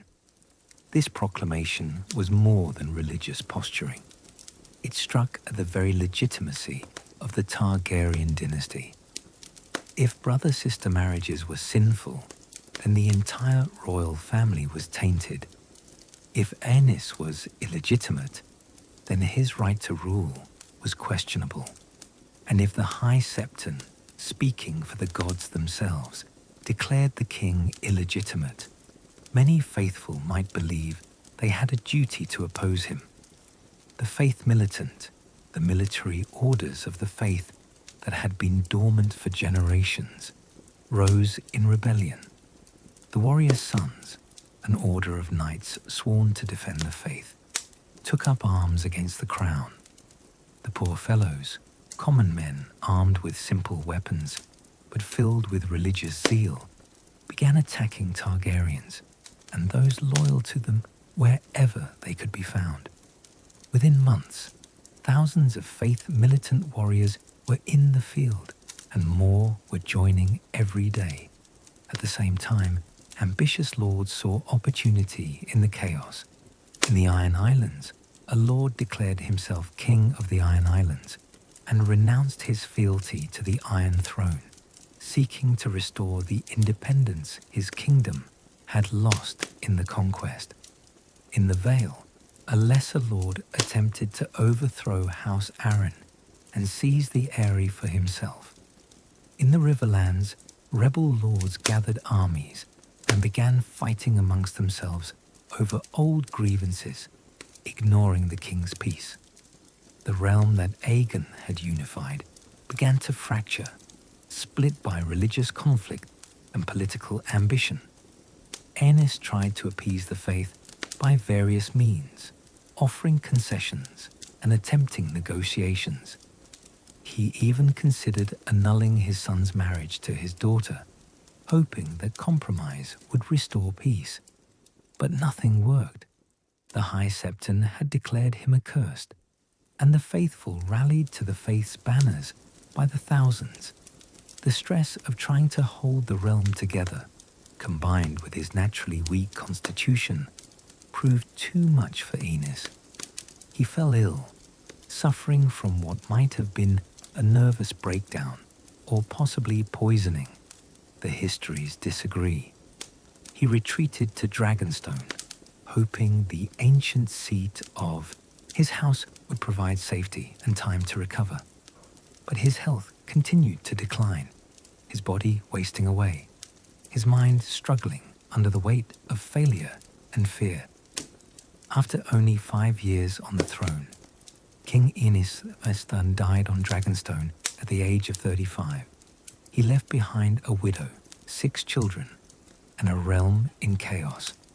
By rights, the throne should pass to his eldest son, Prince Aegon, the same one whose marriage had sparked the faith's rebellion. But Aegon was young and untested, and the realm was in no condition to accept a boy king, especially one whose very legitimacy was questioned by the faith. Into this power vacuum stepped Maegor, Aenys's younger half-brother, son of Aegon the Conqueror and Visenya. Maegor was everything Aenys was not: strong, ruthless, and willing to use violence without hesitation to achieve his ends. He had been in exile in Essos for taking a second wife against the faith's wishes. But now he returned, riding Balerion the Black Dread, to claim what he saw as his birthright. Maegor declared himself king by right of conquest, setting aside young Aegon's claim entirely. When the boy's mother protested, Maegor had her imprisoned in the Red Keep, held as a hostage against any who might champion her son's cause. When the faith condemned him, just as they had condemned Aenys, Maegor responded not with words, but with steel and fire. He declared that any man who took up arms for the faith militant was a traitor to the crown and would be executed without trial or mercy. Faith militant fighters would not be treated as religious warriors, but as common criminals, to be hanged or beheaded wherever they were found. The faith had declared holy war, and Maegor would give them war, but not the kind of war they expected. Maegor proved to be one of the most brutal rulers in Westerosi history, earning the name Maegor the Cruel through his actions during his 6-year reign. He did not simply defeat his enemies, he made examples of them, using terror and atrocity to break the will of those who might oppose him. He ordered the construction of torture chambers beneath the Red Keep, filling them with devices of pain and death. He executed thousands of faith militant fighters, often in gruesome ways designed to terrify others into submission. He had hundreds of poor fellows crucified along the roadsides leading into King's Landing, their bodies left to hang as warnings to any who might think to defy the crown. When warriors' sons' knights were captured, Maegor had them burned, alive, or fed to dogs, denying them the clean deaths that knights typically received. He showed no mercy to rebels, no matter their rank or reasons. Lords who supported the faith militant saw their castles burned and their families murdered. The war against the faith was long and bloody, lasting through most of Maegor's reign. The faith militant numbered in the tens of thousands at its peak, and they were zealous in their cause. They believed they were fighting for the gods themselves, that death in battle against the unholy Targaryens would earn them paradise. But zealotry and faith could not stand against dragons and ruthless determination. Maegor personally led Valyrian into battle multiple times, burning whole companies of faith militant soldiers alive. He flew to the Sept of Remembrance, where many warriors' sons had taken refuge, and burned it to the ground with everyone inside. He flew to the seats of lords who supported the faith and gave them a choice: renounce the faith militant and swear loyalty to him, or watch their castles burn with their families inside. Most chose to submit. One by one, the rebel lords were crushed. Maegor showed no mercy to those who opposed him, but he was pragmatic enough to accept the submission of those who bent the knee quickly enough. His strategy was simple: make resistance so costly, so painful, so utterly hopeless that eventually even the most zealous would give up. And slowly, terribly, it worked. When Lord Hightower of Oldtown, one of the most powerful lords in the realm, sheltered the High Septon in his city, Maegor flew to Oldtown on Valyrian and demanded the High Septon be surrendered. The sight of the black dread circling above the city, large enough that his shadow could cover entire districts, made Lord Hightower's choice clear. Faced with the threat of the city's destruction, he complied. The High Septon was handed over to Maegor's men and executed. A new High Septon was installed, one more compliant with royal authority. This new High Septon agreed to dissolve the faith militant, ordering the warriors' sons and poor fellows to lay down their arms. In exchange, Maegor agreed to respect the faith and its property, and to donate generously to its causes. The compromise was not popular with either side. Many faithful felt betrayed, while Maegor would have preferred to destroy the faith entirely. But it ended the worst of the religious warfare. Maegor's personal life was as troubled as his reign. He married 6 times, desperately seeking a son to secure his succession.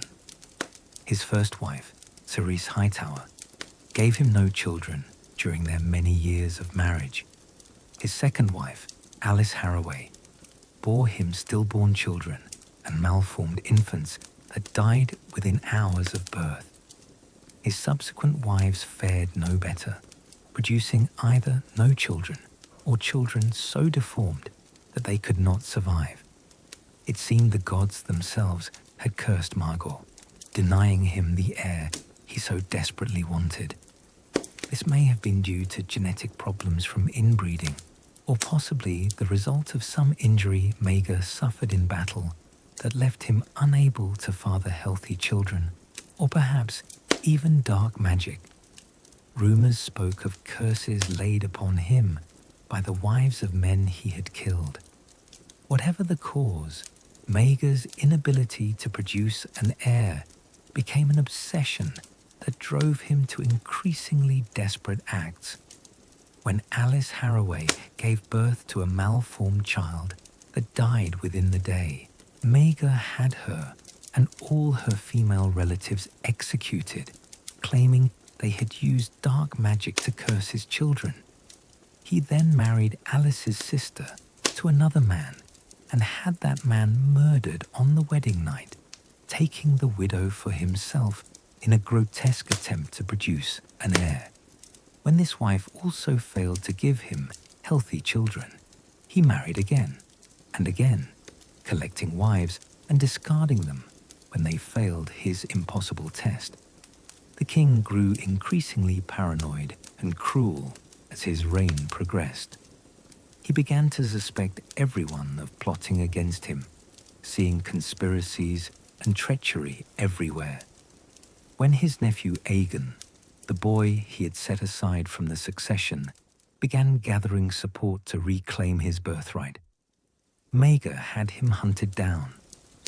Aegon died fighting against Maegor's forces, and Maegor had his head mounted on a spike above the Red Keep's gates as a warning to any other would-be claimants.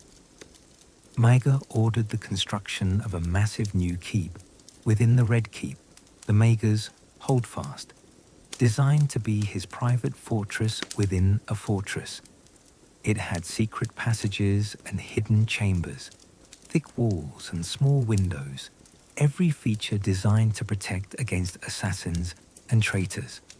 When the construction was completed, Maegor hosted a great feast for all the builders, and then had them all executed, killed in the very halls they had built, so that the secrets of the Holdfast's construction would die with them.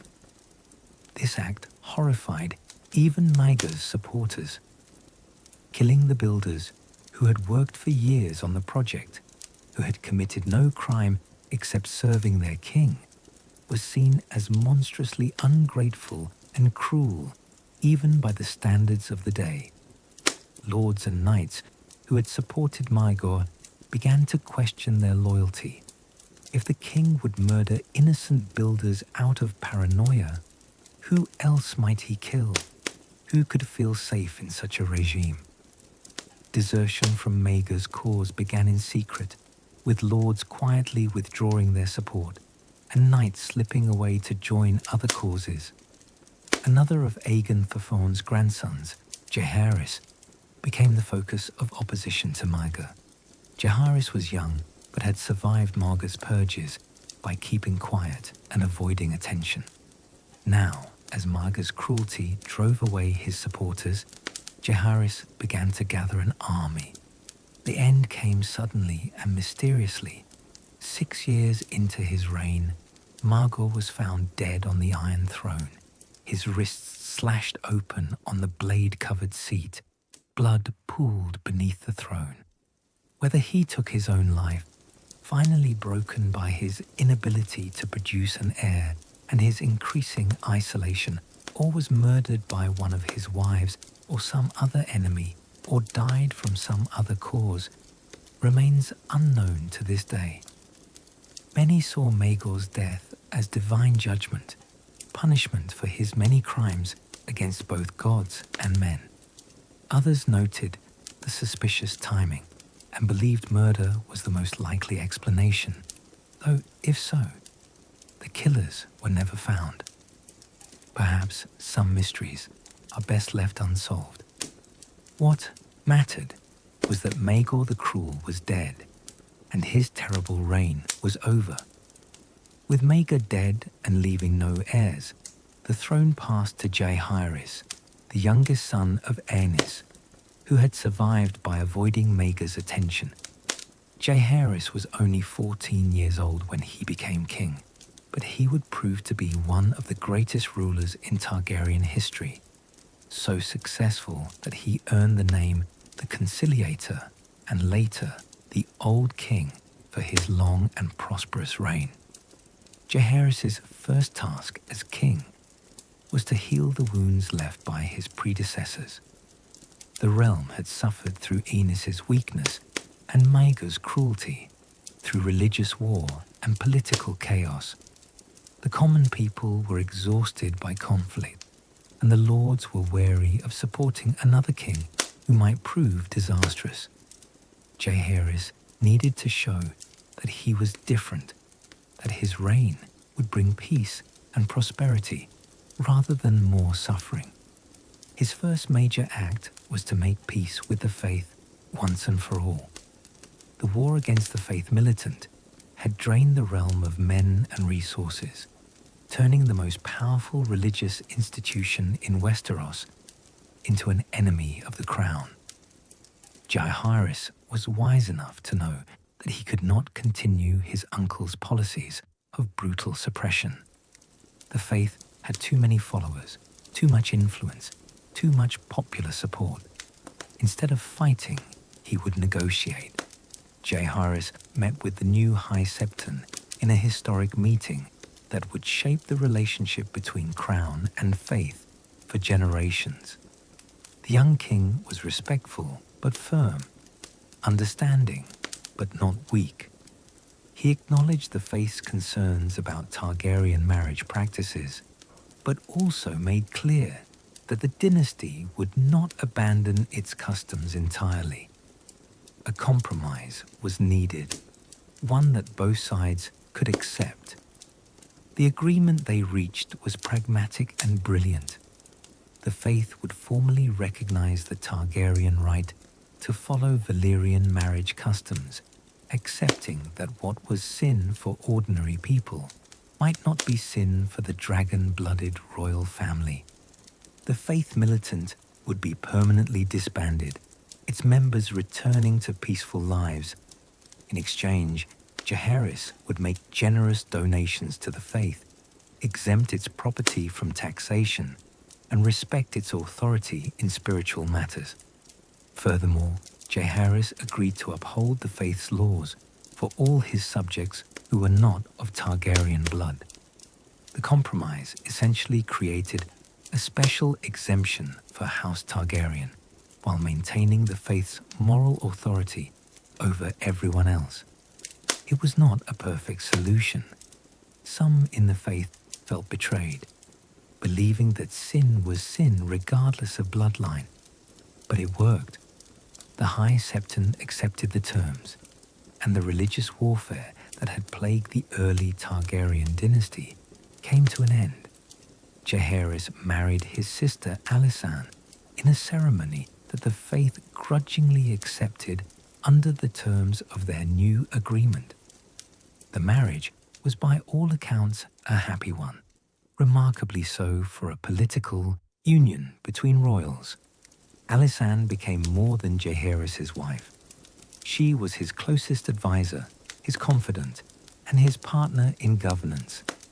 Together, they would have 13 children, though tragedy would stalk the family as several died young.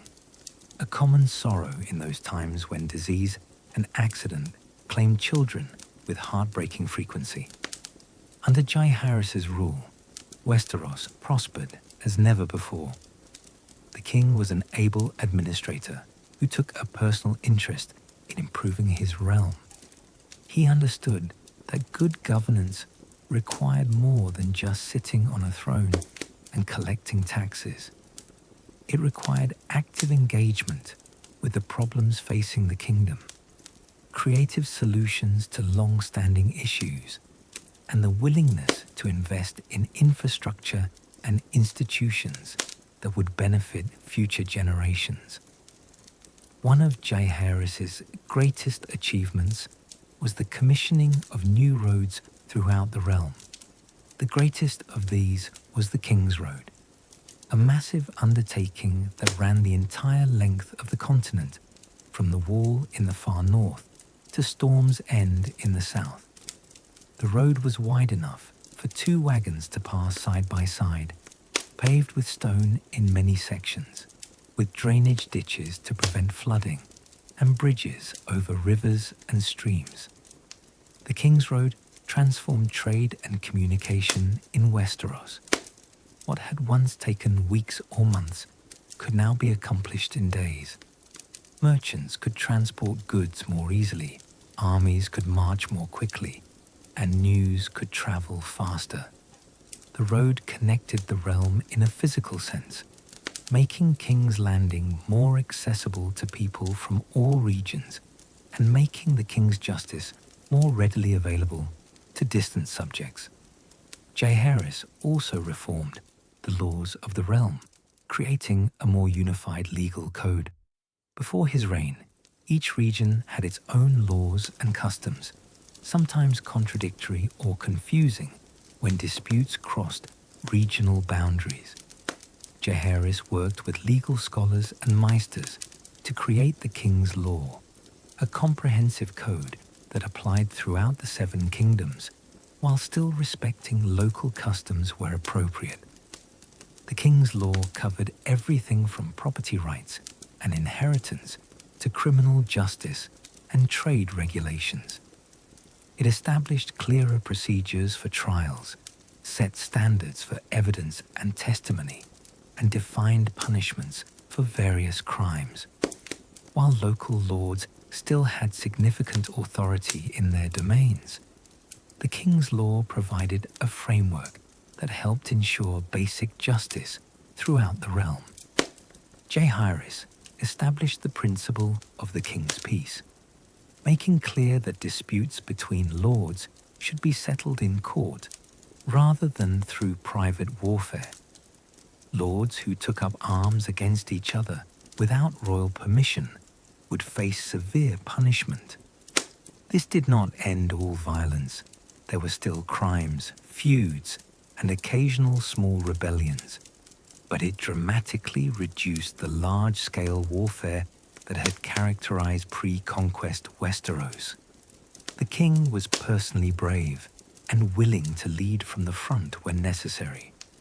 When wildlings and raiders from beyond the wall began threatening the north, Jaehaerys flew north on his dragon Vermithor and drove them back with dragonfire.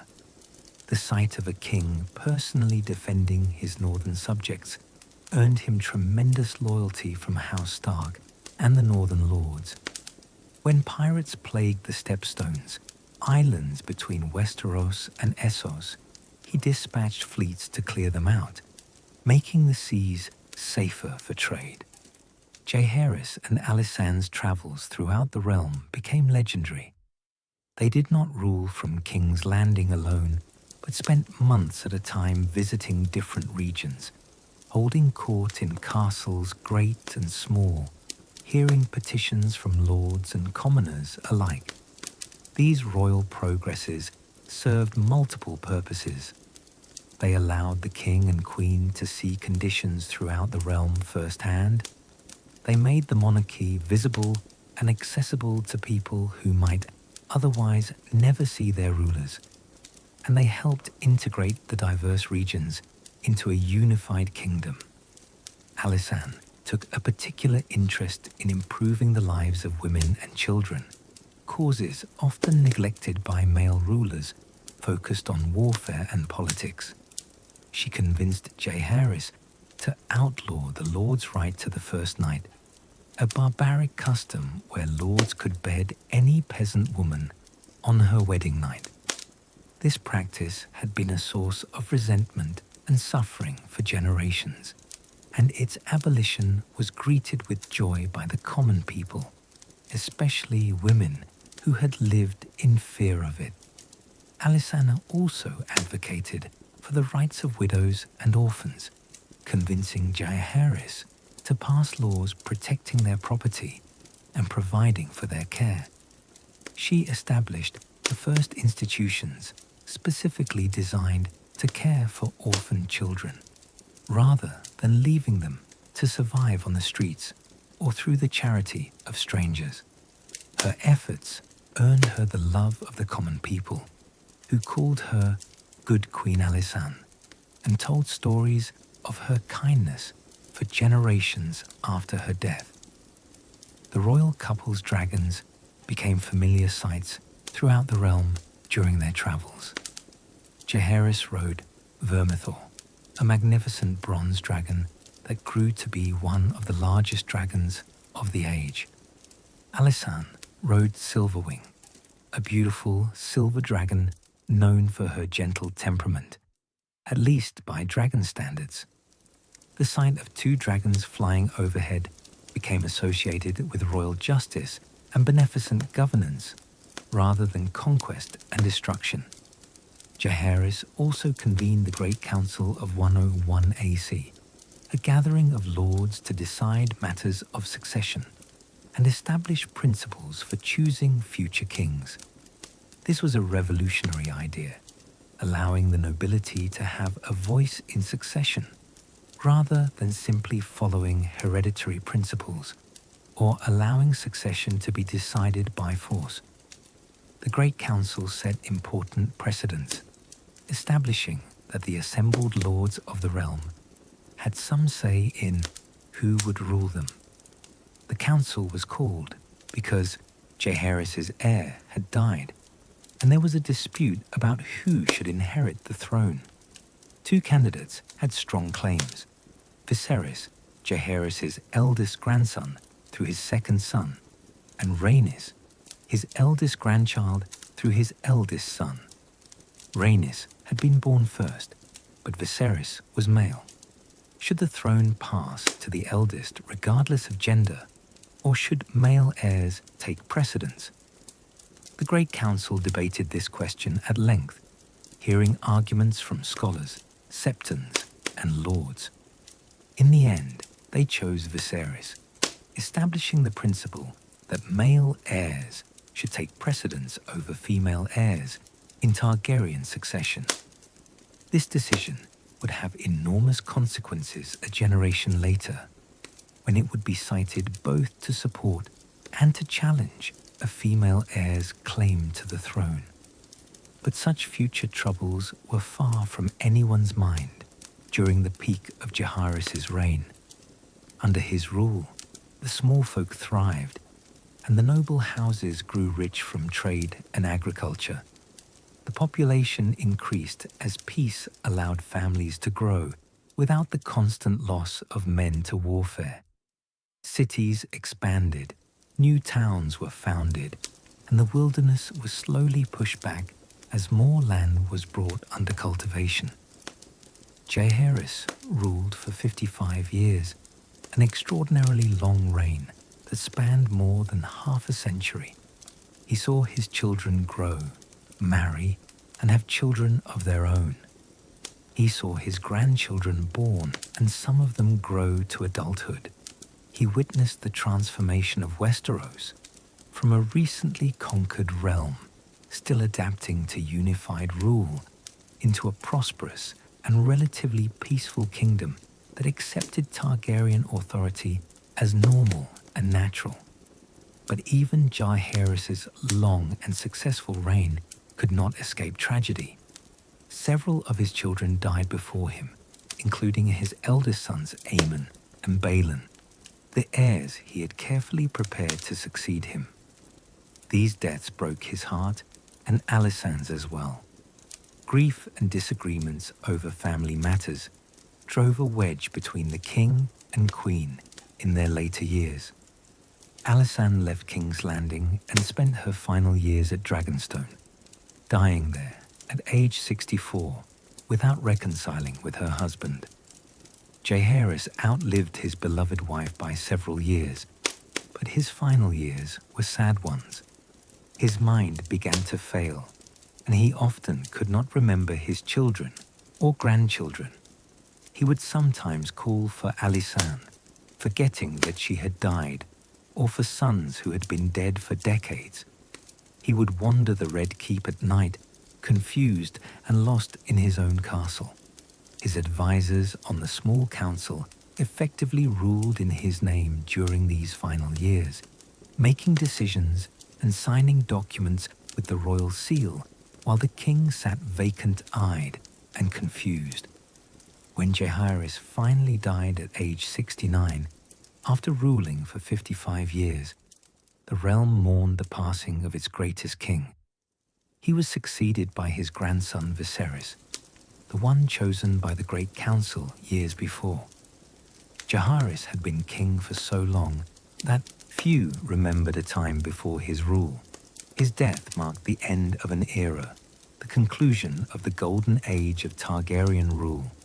The realm he left behind was united, prosperous, and at peace. The dragons still flew, numerous and healthy.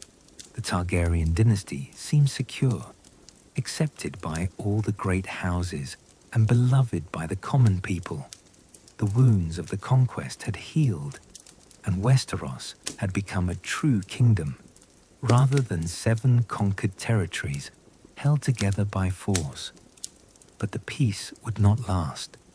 Within a generation, the realm would tear itself apart in civil war. Dragon would fight dragon, and the Targaryen dynasty would nearly destroy itself.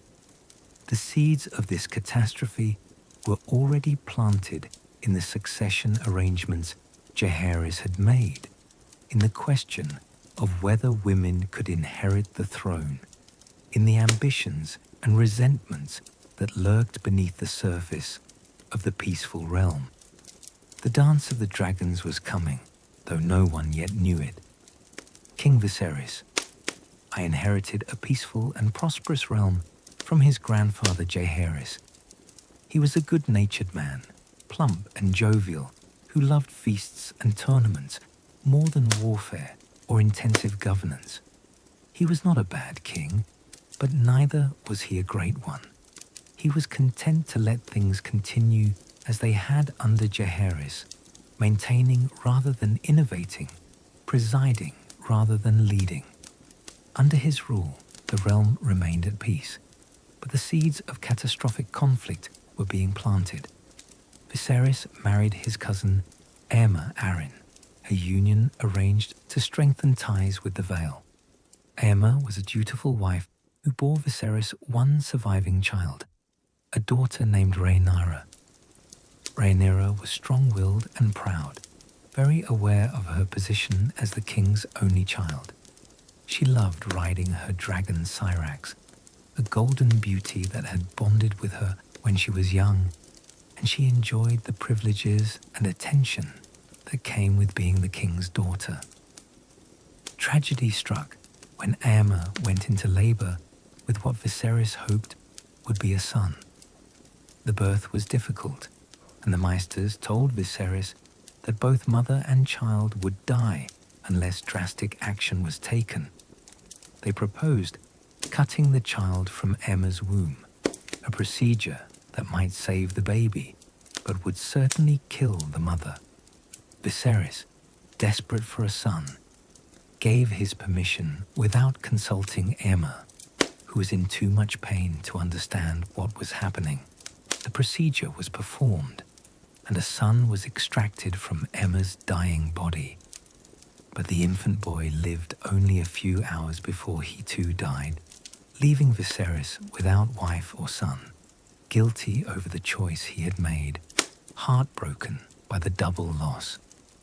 Rhaenyra, who had loved her mother dearly, was devastated and angry, especially when she learned that her father had chosen to sacrifice her mother for a son who died anyway. With Aemma dead and no male heir, the question of succession became urgent. Many expected Viserys to remarry quickly and father sons who would inherit the throne. But Viserys, moved by grief and perhaps guilt, made an unexpected decision. He named Rhaenyra his heir, making her Princess of Dragonstone, the traditional title of the heir apparent. He summoned all the great lords to King's Landing and made them swear oaths to uphold Rhaenyra's succession, acknowledging her as the future queen. This decision was controversial from the start. Westeros had never had a ruling queen. the Great Council of 101 AC had chosen Viserys over Rhaenys specifically because he was male, establishing the principle that male heirs should take precedence. By naming Rhaenyra his heir, Viserys was essentially overturning that principle, saying that his word as king was more important than established precedent. Some supported Rhaenyra's claim. She was the king's chosen heir, and the lords had sworn oaths to uphold her succession. In a feudal society, oaths were sacred, and breaking them was seen as one of the worst sins.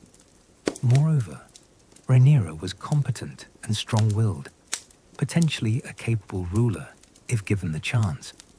Those who supported her argued that the king's word was law and that precedent could be changed by royal decree. But others had doubts. They pointed to the decision of the Great Council, arguing that it represented the will of the realm's nobility and should not be overturned by a single king. They worried that a female ruler would be seen as weak by enemies and rivals. They feared that Rhaenyra's children, if she married and had any, might face questions about their legitimacy if she married someone not of royal blood. And some simply believed, as many in that patriarchal society did, that women were unsuited to rule. Then, swayed by his hand of the king, Otto Hightower, Viserys remarried. His new wife was Alicent Hightower, Otto's daughter, and a woman who had been Rhaenyra's close friend.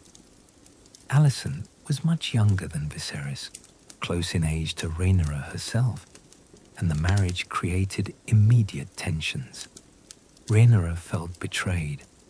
Her former friend was now her stepmother, and the marriage seemed calculated to produce sons who might challenge her position as heir. Alicent gave Viserys the sons that Aemma could not. She bore him Aegon, Helaena, Aemond, and Daeron, 3 boys and a girl, healthy children who survived infancy and grew into young adults.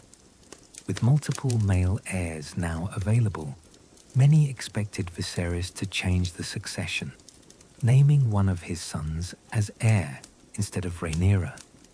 It would align with precedent and tradition, and it would resolve many of the concerns about having a female ruler. But Viserys refused. He had named Rhaenyra his heir, the lords had sworn oaths, and he would not go back on his word. His stubbornness on this point may have come from love for his daughter, from guilt over Aemma's death, from a desire to keep his word, or simply from inertia. Having made a decision, he saw no reason to change it. But by maintaining Rhaenyra as heir while having multiple sons, he created a succession crisis that would eventually tear the realm apart. This created a division at court that grew deeper with each passing year. Some supported Rhaenyra's claim, arguing that the king's word was law and the oaths must be honored. These supporters came to be called the Blacks, after Rhaenyra chose to wear black at a tournament, signaling her Targaryen heritage. Others supported Prince Aegon, Viserys' eldest son, arguing that male heirs should take precedence, and that ancient custom supported their position. These supporters came to be called the Greens, after Alicent wore a green dress to the same tournament, the colour of her house. Alicent became the leader of the Greens, driven by a mother's desire to see her son inherit, and perhaps also by a genuine belief that Aegon's claim was stronger. She gathered supporters among the lords and courtiers, building a faction that would be ready to challenge Rhaenyra when the time came. She had the support of her father Otto, who served as Hand of the King for much of Viserys' reign, and of Sir Criston Cole, Lord Commander of the King's Guard, who had turned against Rhaenyra after she spurned his romantic advances years before. Rhaenyra led the Blacks, gathering her own supporters among those who felt bound by their oaths or who genuinely believed she would make a good queen. She had the backing of House Valyrian, the wealthiest and most powerful house after the Targaryens themselves, through her marriage to Lenor Velaryon. She had support among several great houses, including the Starks of Winterfell, who took their oaths very seriously and would not break them lightly. The tension between the two factions simmered throughout Viserys' reign. It erupted into violence occasionally, insults exchanged at feasts, fights between supporters, political maneuvering for positions and influence. But as long as Viserys lived, neither side would make a direct move for the throne. The king, despite his faults, held enough authority to keep both factions in check, and neither wanted to commit treason while he lived. Rhaenyra's marriage to Lenor Velaryon was troubled from the start, a political union that satisfied no one. Lenor preferred the company of men, and Rhaenyra sought companionship elsewhere. She had 3 sons in quick succession, Jacaerys, Lucerys, and Joffrey. But these boys became a source of scandal and ammunition for the Greens because none of them resembled Laenor or any Valyrian or Targaryen. All 3 had brown hair and pug noses, looking nothing like the silver-haired Velaryons or Targaryens. They looked, many whispered, exactly like Sir Harwin Strong, captain of Rhaenyra's guard and her rumoured lover. The implication was clear. Rhaenyra's sons were bastards, not legitimate heirs, and if she became queen, she would be placing bastards in line for the throne. These rumours delighted the Greens and horrified the Blacks. Under Westerosi law, bastards had no rights of succession unless legitimised by royal decree. If Rhaenyra's sons were indeed bastards, as the Greens claimed, then her entire line was tainted, and her claim to the throne was severely weakened. But no one could prove the rumours definitively. DNA testing did not exist, and appearances, while suggestive, were not conclusive. Hair colour could skip generations, and perhaps the boys simply took after some Arryn ancestors rather than their Velaryon or Targaryen forebears. Viserys refused to acknowledge the rumours, insisting that the boys were legitimate and that anyone who said otherwise was committing treason. He loved his grandchildren and would not hear them slandered, and he genuinely may have believed they were legitimate, or convinced himself to believe it to avoid facing an uncomfortable truth. But his refusal to investigate the matter did not make the rumours go away. It simply prevented any official resolution, leaving the question hanging over the succession. The tensions came to a head during an incident involving young Prince Aemond, Alicent's second son. Aemond had grown up without a dragon, while Rhaenyra's sons and other children of their generation had bonded with dragons early. This was a source of shame for Aemond, who desperately wanted a dragon to prove himself worthy of his Targaryen heritage. When Lynna Velaryon, wife of Prince Daemon and rider of the massive dragon Vargar, died, her dragon became riderless. Vargar was the largest living dragon, a bronze beast that had once carried Visenya Targaryen during Aegon's conquest. She was ancient and mighty, and whoever claimed her would command tremendous power. Aemond, showing both courage and cunning beyond his years, snuck out in the night and successfully claimed Vargar. The dragon accepted him, and suddenly the young prince, who had been mocked for being dragonless, rode the most powerful dragon alive. This was a significant shift in the balance of power between the factions. Vargar alone was larger and more powerful than any 2 or 3 of the younger dragons combined. But the claiming of Vagar led to a fight. Rhaenyra's sons and their cousins, angry that Aemond had claimed the dragon and perhaps also afraid of what it meant for the future power balance, confronted him. In the fight that followed, harsh words were exchanged, blows were struck, and in the chaos, Lucerys drew a knife and slashed Aemond's face, cutting out his left eye. The maiming of a prince was a serious matter. Alicent demanded justice, calling for Lucerys to be punished. By some accounts, she demanded that he lose an eye in return, following the principle of an eye for an eye. Rhaenyra defended her son, arguing that he was younger than Aemond and had acted in the heat of the moment during a fight that Aemond had escalated with his words. The children's supporters lined up behind them, the Greens demanding punishment, the Blacks arguing for mercy. Viserys, caught between his wife and his daughter, between justice and mercy, attempted a compromise that satisfied no one. He accepted Aemond's maiming as unfortunate, but declared that no further punishment would be imposed, that the incident was over, and both sides should let it go. He ordered both factions to make peace, to stop their quarreling, to remember that they were family. But the damage was done. Aemond would carry the scar for the rest of his life, a constant reminder of the incident.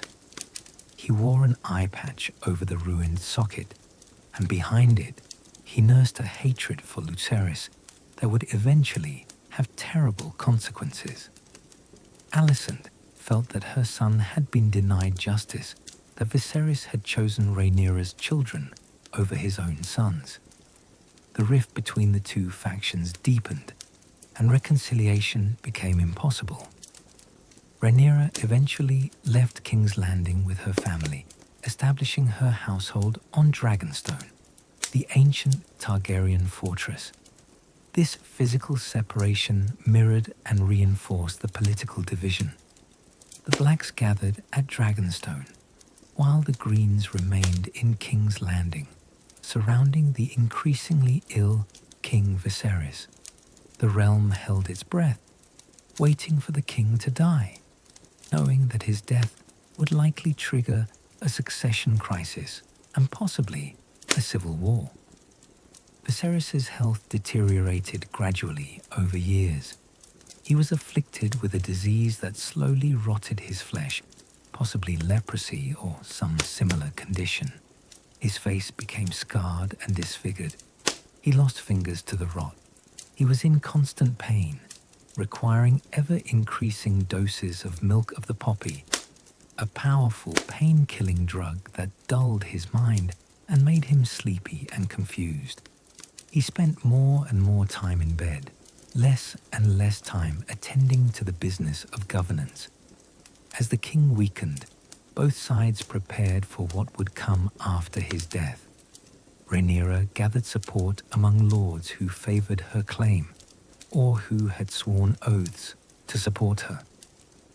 The Velaryons, with their powerful fleet, were firmly in her camp. The Starks of the North, who took their oaths very seriously, pledged to support her.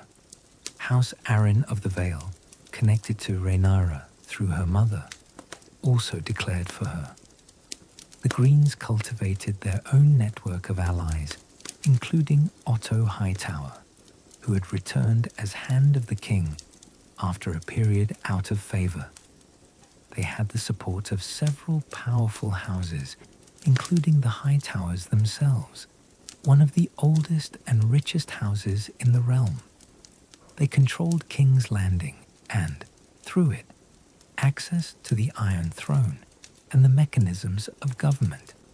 They had Sir Criston Cole, Lord Commander of the Kingsguard, who commanded the 7 knights sworn to protect the royal family. Both sides also had dragons, the great weapons that had won Aegon, the Conqueror, his kingdom 2 centuries before. The Blacks had more dragons overall. Rhaenyra rode Syrax, a beautiful golden dragon. Her sons each had their own dragons. Prince Daemon rode Caraxes, the blood worm, and the House Valyrian commanded several dragons including Sea Smoke and Melees, the Red Queen. This gave them a significant advantage in sheer numbers, but the Greens had quality on their side. Prince Aemond rode Vargar, the massive bronze dragon that had once carried Visenya Targaryen during the conquest. Vargar was the largest living dragon, ancient and enormous, her size alone making her worth several smaller dragons. King Aegon II rode Sunfire, called the Golden for his magnificent golden scales, considered by many to be the most beautiful dragon ever to live. In any war between these factions, the dragons would be decisive, but they would also ensure that the war would be incredibly destructive, for dragon fighting dragon would devastate the land and the people caught between the warring sides. Both factions understood this on some level, but both believed their cause was just and that victory was worth any cost. Pride, ambition, and genuine belief in the rightness of their claims made compromise impossible. In his final days, King Viserys rallied briefly from his illness. He called his family together for a dinner, hoping desperately to reconcile them one last time before his death. The evening began well, with toasts and kind words exchanged. Rhaenyra and Alicent seemed to reach a tentative peace, speaking cordially for the first time in years. For a brief moment, it seemed that perhaps the king's dying wish for family harmony might be achieved, that the looming catastrophe might be prevented. But then Viserys, confused by his pain medications and his failing mind, spoke words that would doom the realm. In his delirium, he began speaking about Aegon's dream and the prince that was promised, confused references to the prophecy that Aegon the Conqueror had passed down through the Targaryen line, the vision of a darkness coming from the north that only a united realm could withstand.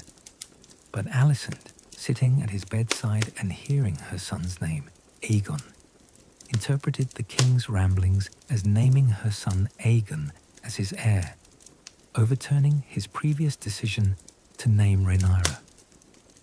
Whether Viserys truly meant this, whether Alicent misunderstood his confused words, or whether the entire incident was later fabricated or exaggerated by one side or the other, would be debated by historians for centuries. What mattered was the interpretation in that moment. That night, King Viserys II died in his sleep, his body finally giving out after years of slow deterioration. His death removed the last restraint on both factions.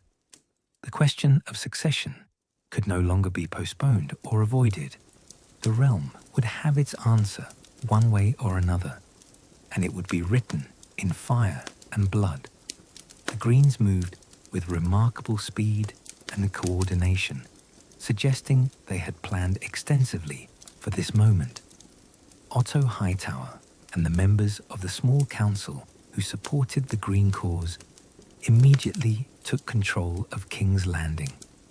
They closed the city gates, preventing anyone from entering or leaving. They arrested or confined anyone who might support Rhaenyra's claim. They seized control of the gold cloaks, the city watch, and secured the royal treasury. Throughout the city, Green supporters moved to consolidate power.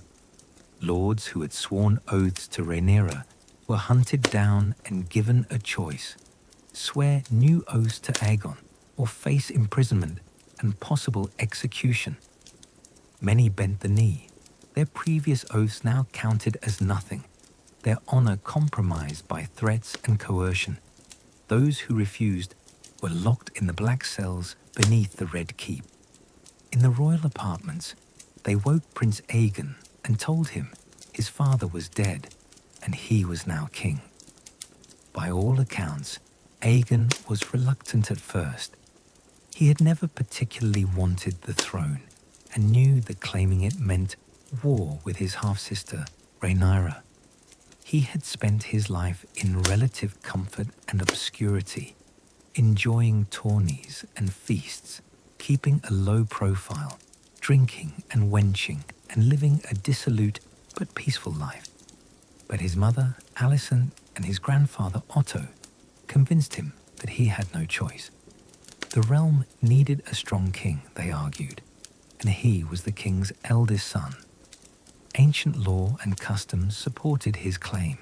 The Great Council of 101 AC had established that male heirs should take precedence over female heirs. Moreover, they warned him that if Rhaenyra took the throne, she would likely have him and his brothers killed to eliminate potential rivals to her rule. His life and the lives of his family depended on him claiming the throne. So Aegon II was crowned in the Dragon Pit before thousands of spectators, the ancient Targaryen crown placed upon his head by the High Septon himself. The crowd cheered. Common people always enjoyed spectacles and ceremonies, and a coronation was grand entertainment. But many cheered with heavy hearts, knowing what must come next.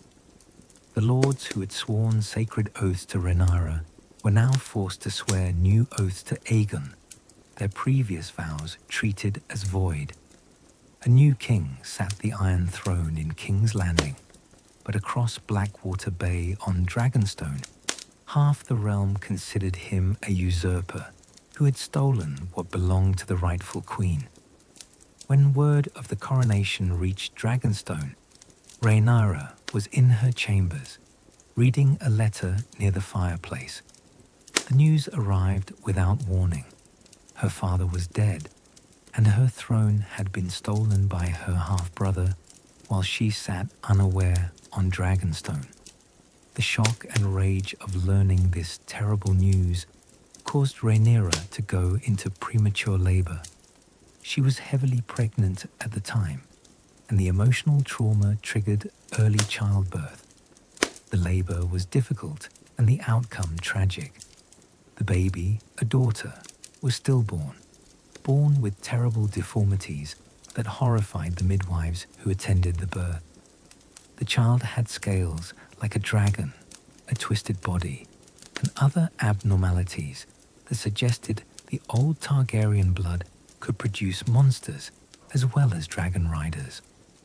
Rhaenyra, devastated by her father's death and her throne's theft, now grieved for a daughter who would never live. She named the stillborn girl Visenya, after the warrior queen who had helped conquer Westeros alongside Aegon. But grief gave way to rage. Rhaenyra refused to accept Aegon's coronation. She had been named heir by her father before witnesses. The lords of the realm had sworn sacred oaths to uphold her succession, oaths that were binding in the eyes of both gods and men. She was the rightful queen, chosen by the previous king, and Aegon was nothing more than a usurper who had stolen what was hers by right. Rhaenyra was crowned on Dragonstone by her supporters, her husband, Prince Daemon, placing the crown of Queen Visenya upon her head. It was a smaller ceremony than Aegon's coronation in King's Landing, with fewer witnesses, but those who attended believed in her claim absolutely. The Seven Kingdoms now had two monarchs, each claiming to be the sole legitimate ruler, each demanding the allegiance of the realm's lords, each prepared to fight to the death rather than yield. War was inevitable. Ravens flew from both King's Landing and Dragonstone to every corner of the realm, carrying demands that lords declare their allegiance. Would they support King Aegon II or Queen Rhaenyra? Would they honor the oaths they had sworn, or accept the traditional principle of male succession? Would they follow their hearts, their interests, or their sense of duty? The realm began to divide. Some choices were obvious: houses closely connected to one faction or deeply committed to principles that favored one side. But many lords found themselves torn between competing loyalties and principles. They had sworn oaths to Rhaenyra, but Aegon held the capital and had the backing of ancient custom. Some had personal relationships with members of one faction or the other.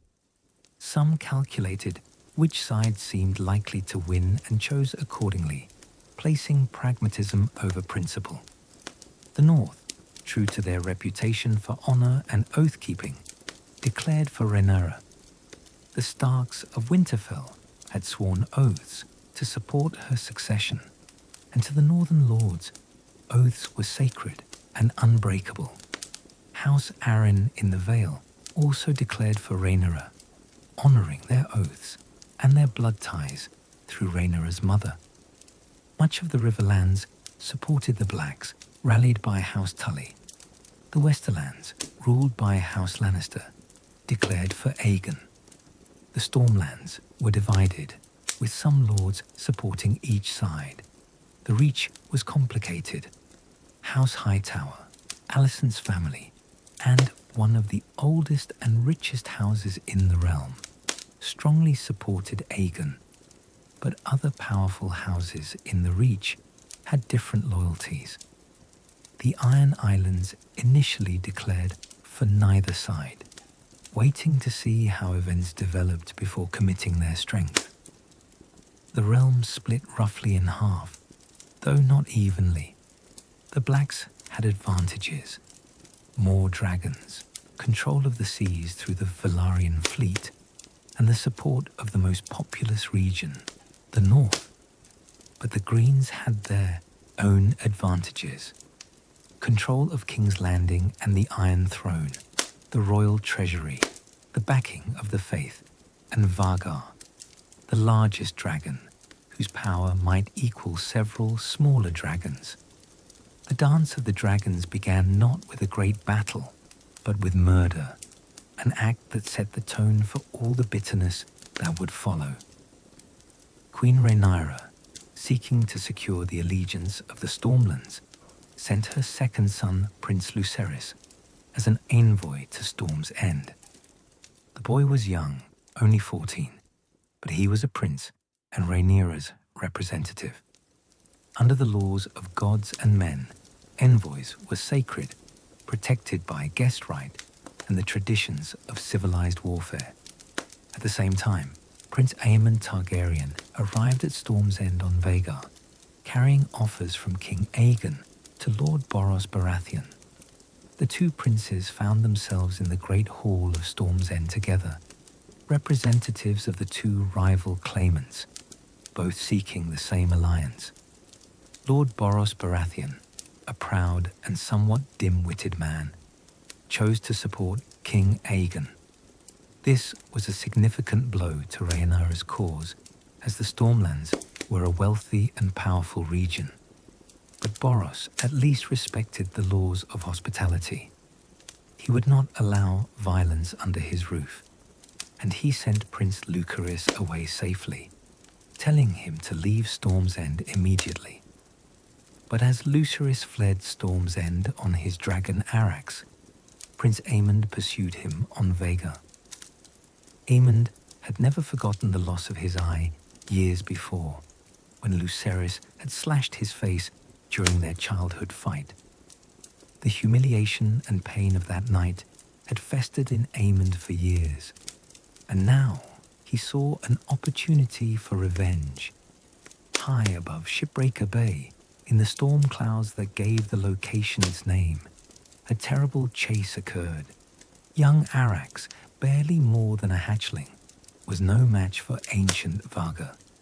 According to later accounts, though only Aemond survived to tell the tale, Aemond meant only to frighten Lucerys, to terrify him as payment for the eye he had taken.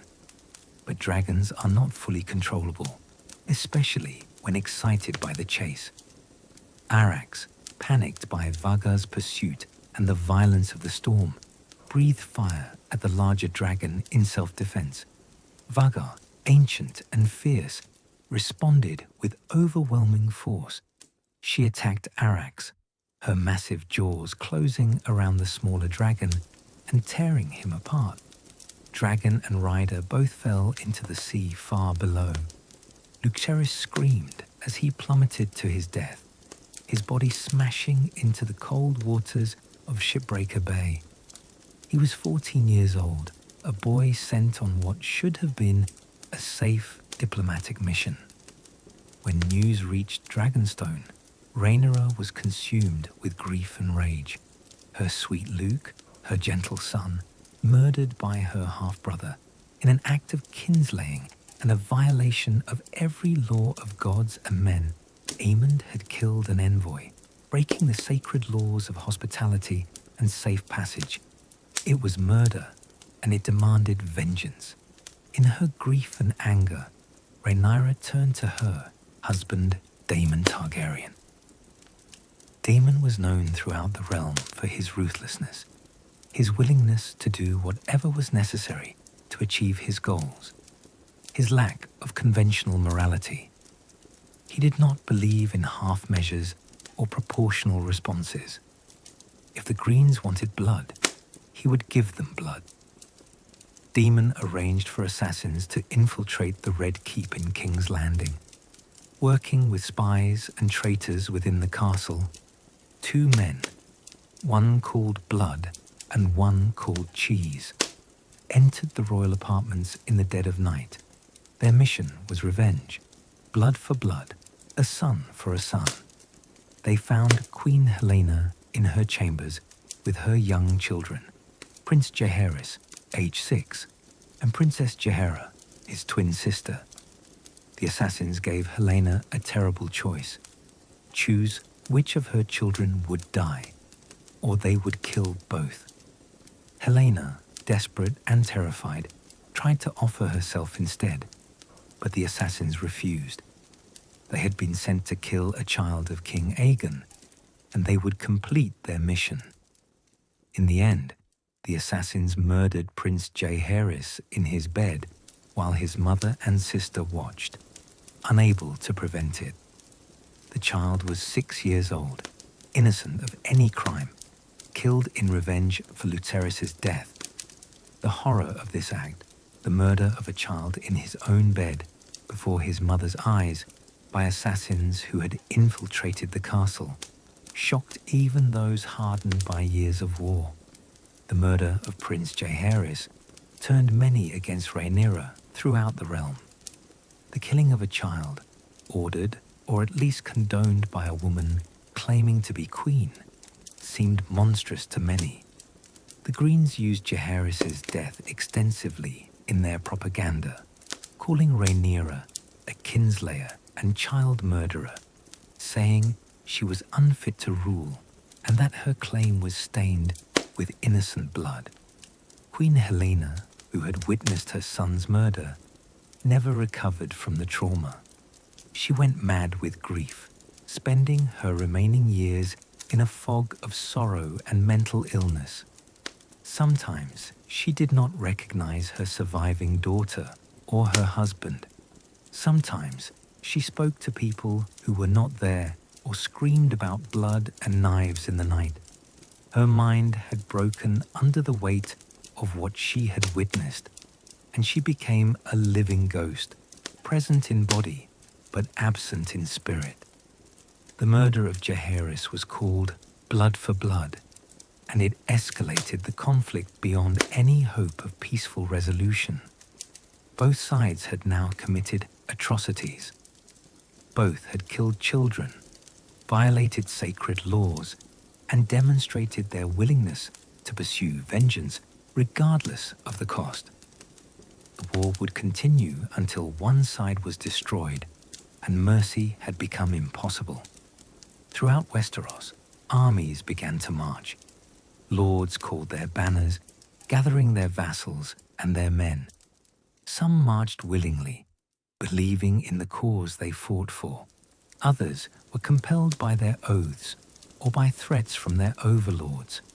Common men were pressed into service, given spears or bows, and sent to fight in a war they barely understood, for causes that meant little to them. The riverlands became a particular battleground. The great river systems that gave the region its name also made it strategically crucial. Armies needed to cross these rivers to move north or south, and controlling the river crossings meant controlling movement throughout central Westeros. Both sides sent forces to the riverlands, and the region, which had known relative peace under Targaryen rule, was devastated by the fighting. Battles were fought at river crossings and ford points. Castles were besieged, some falling to assault, others holding firm. Villages were burned by one side or the other, their populations killed or displaced. The small folk suffered terribly. Their crops were seized to feed armies. Their men were conscripted to fight. Their homes were destroyed in the fighting. For the common people, it mattered little which side won. They lost everything either way. Dragons flew throughout the kingdoms, carrying their riders to battles, great and small. The sight of a dragon overhead, even a small one, was enough to send armies into panic. Soldiers who would stand firm against cavalry or infantry broke and ran at the approach of dragonfire. Castles that could withstand conventional siege for years could be rendered untenable in an afternoon by a dragon burning everything wooden and terrorizing the defenders. But dragons fighting dragons was something new and terrible. These were not dragons working together against common enemies, as they had during Aegon's conquest. These were Targaryen dragons killing Targaryen dragons, civil war extending even to the great beasts that had been the foundation of the dynasty's power. The aerial battles were spectacular and horrifying. Dragons would circle each other in the sky, looking for advantage, then close in a flurry of wings, claws, teeth, and fire. They would bite and tear at each other, grapple in mid-air, breathe fire at each other's faces. The battles were brief but apocalyptic, often ending with one or both dragons crashing to earth in a tangle of wings and blood. The first major dragon battle occurred at Rook's Rest, a castle in the Crownlands, held by a black supporter. Princess Rhaenys Targaryen, riding her dragon Meleys, flew to defend the castle from a green army besieging it.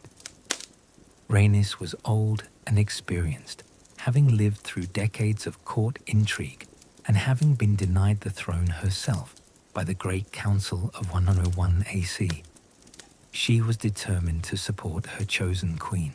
Meleys, called the Red Queen for her scarlet scales, was a powerful dragon, old but still fierce and swift. Rhaenys attacked the besieging army from above, burning their siege engines and supply trains. For a time, it seemed she might succeed in breaking the siege, her dragon's fire creating chaos among the troops below. But then she was engaged by King Aegon himself, riding his golden dragon Sunfire. The two dragons met in aerial combat, circling and striking at each other. Meleys, more experienced, seemed to be winning the fight. She wounded Sunfire with her claws, tearing at his wing and belly. King Aegon was injured as well, possibly burned when Meleys' fire came too close. Then Prince Aemond arrived on Varga, and the battle's outcome was sealed. The massive bronze dragon descended from the clouds and crashed into Meleys from above, using her enormous size and weight to overwhelm the smaller dragon. Vhagar's jaws closed on Meleys' neck, while her claws tore at the Red Queen's body. Melees fought desperately, but Vaga was simply too large, too powerful. The two dragons, locked together, fell from the sky toward the castle below. They struck the ground with tremendous force. Both dragons crashed into a tower, bringing it down in rubble. Princess Rhaenys died in the crash, crushed by her dragon or by falling stone. The death of Rhaenys was a heavy blow to the Black cause. She had been one of Rhaenyra's most experienced commanders and one of her most powerful dragons. But the Greens had also suffered. King Aegon was severely wounded, his body broken by the battle, and his dragon Sunfire was crippled, unable to fly. Aegon would survive, but he would spend months recovering, unable to rule or fight. With King Aegon incapacitated, Prince Aemond effectively became regent, ruling in his brother's name. Aemond was a harder, more ruthless man than his brother, more willing to make difficult decisions and take harsh measures. Under his leadership, the Greens prosecuted the war with increased vigor. Yet the dream persists, the dream of benevolent rulers who use their power wisely, of just kings and queens who genuinely care for their subjects, of systems of governance that serve the people rather than exploiting them. This dream is what drew people to support Rhaenyra, to follow Daenerys, to hope that maybe this time things would be different. The dream is never fully realized, but it is never fully extinguished either. It passes from generation to generation, adapting to new circumstances, finding new champions, inspiring new attempts to create something better. The Targaryens failed to realize the dream, despite, or perhaps because of, their dragons and their power.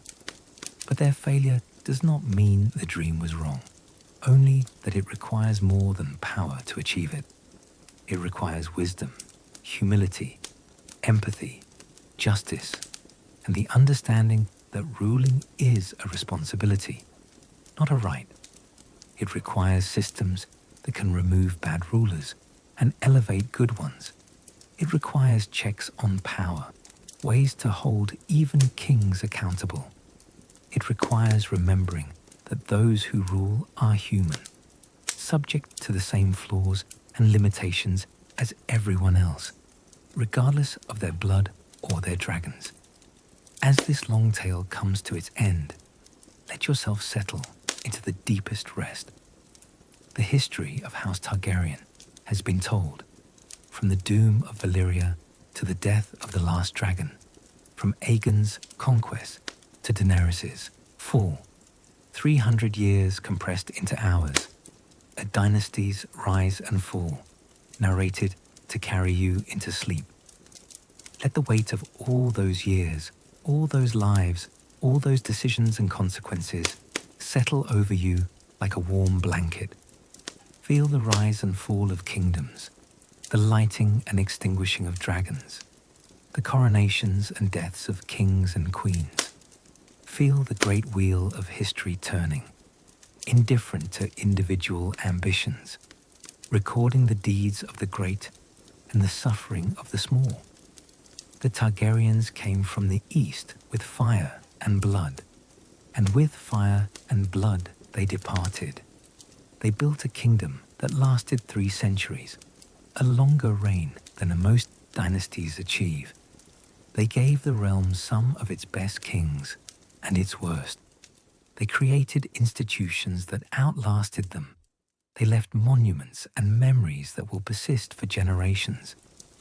And they proved, in the end, that no one is special enough to deserve absolute power, that dragons make conquest easy but governance difficult, that blood alone does not determine worth or competence, that madness can hide behind the noblest intentions, and that even the mightiest dynasty can fall when it forgets that ruling is a responsibility to be earned, not a right to be claimed. Sleep now and dream of dragons, dream of fire and blood of conquest and fall, of glory and tragedy. Dream of the Targaryens, the last dragonlords, who flew too high and fell too far, who ruled for 3 centuries and are now memory and dust. Dream of what was and what might have been, of kingdoms forged and broken, of dragons that darkened the skies and the ashes they left behind. The story is complete. The tale is told. The history has run its course from beginning to end. Rest now in the knowledge that all things, even dragons and dynasties, must eventually pass. Everything returns to earth and ash, to memory and dream, to the stories we tell ourselves as we drift into sleep. The dance is over. The fire is out. The blood has dried. The dragons are gone. And in the silence that follows the ending, in the space after the last word, in the quiet that comes when history pauses to take a breath, there is only rest. Sleep peacefully, and may your dreams be filled with dragons.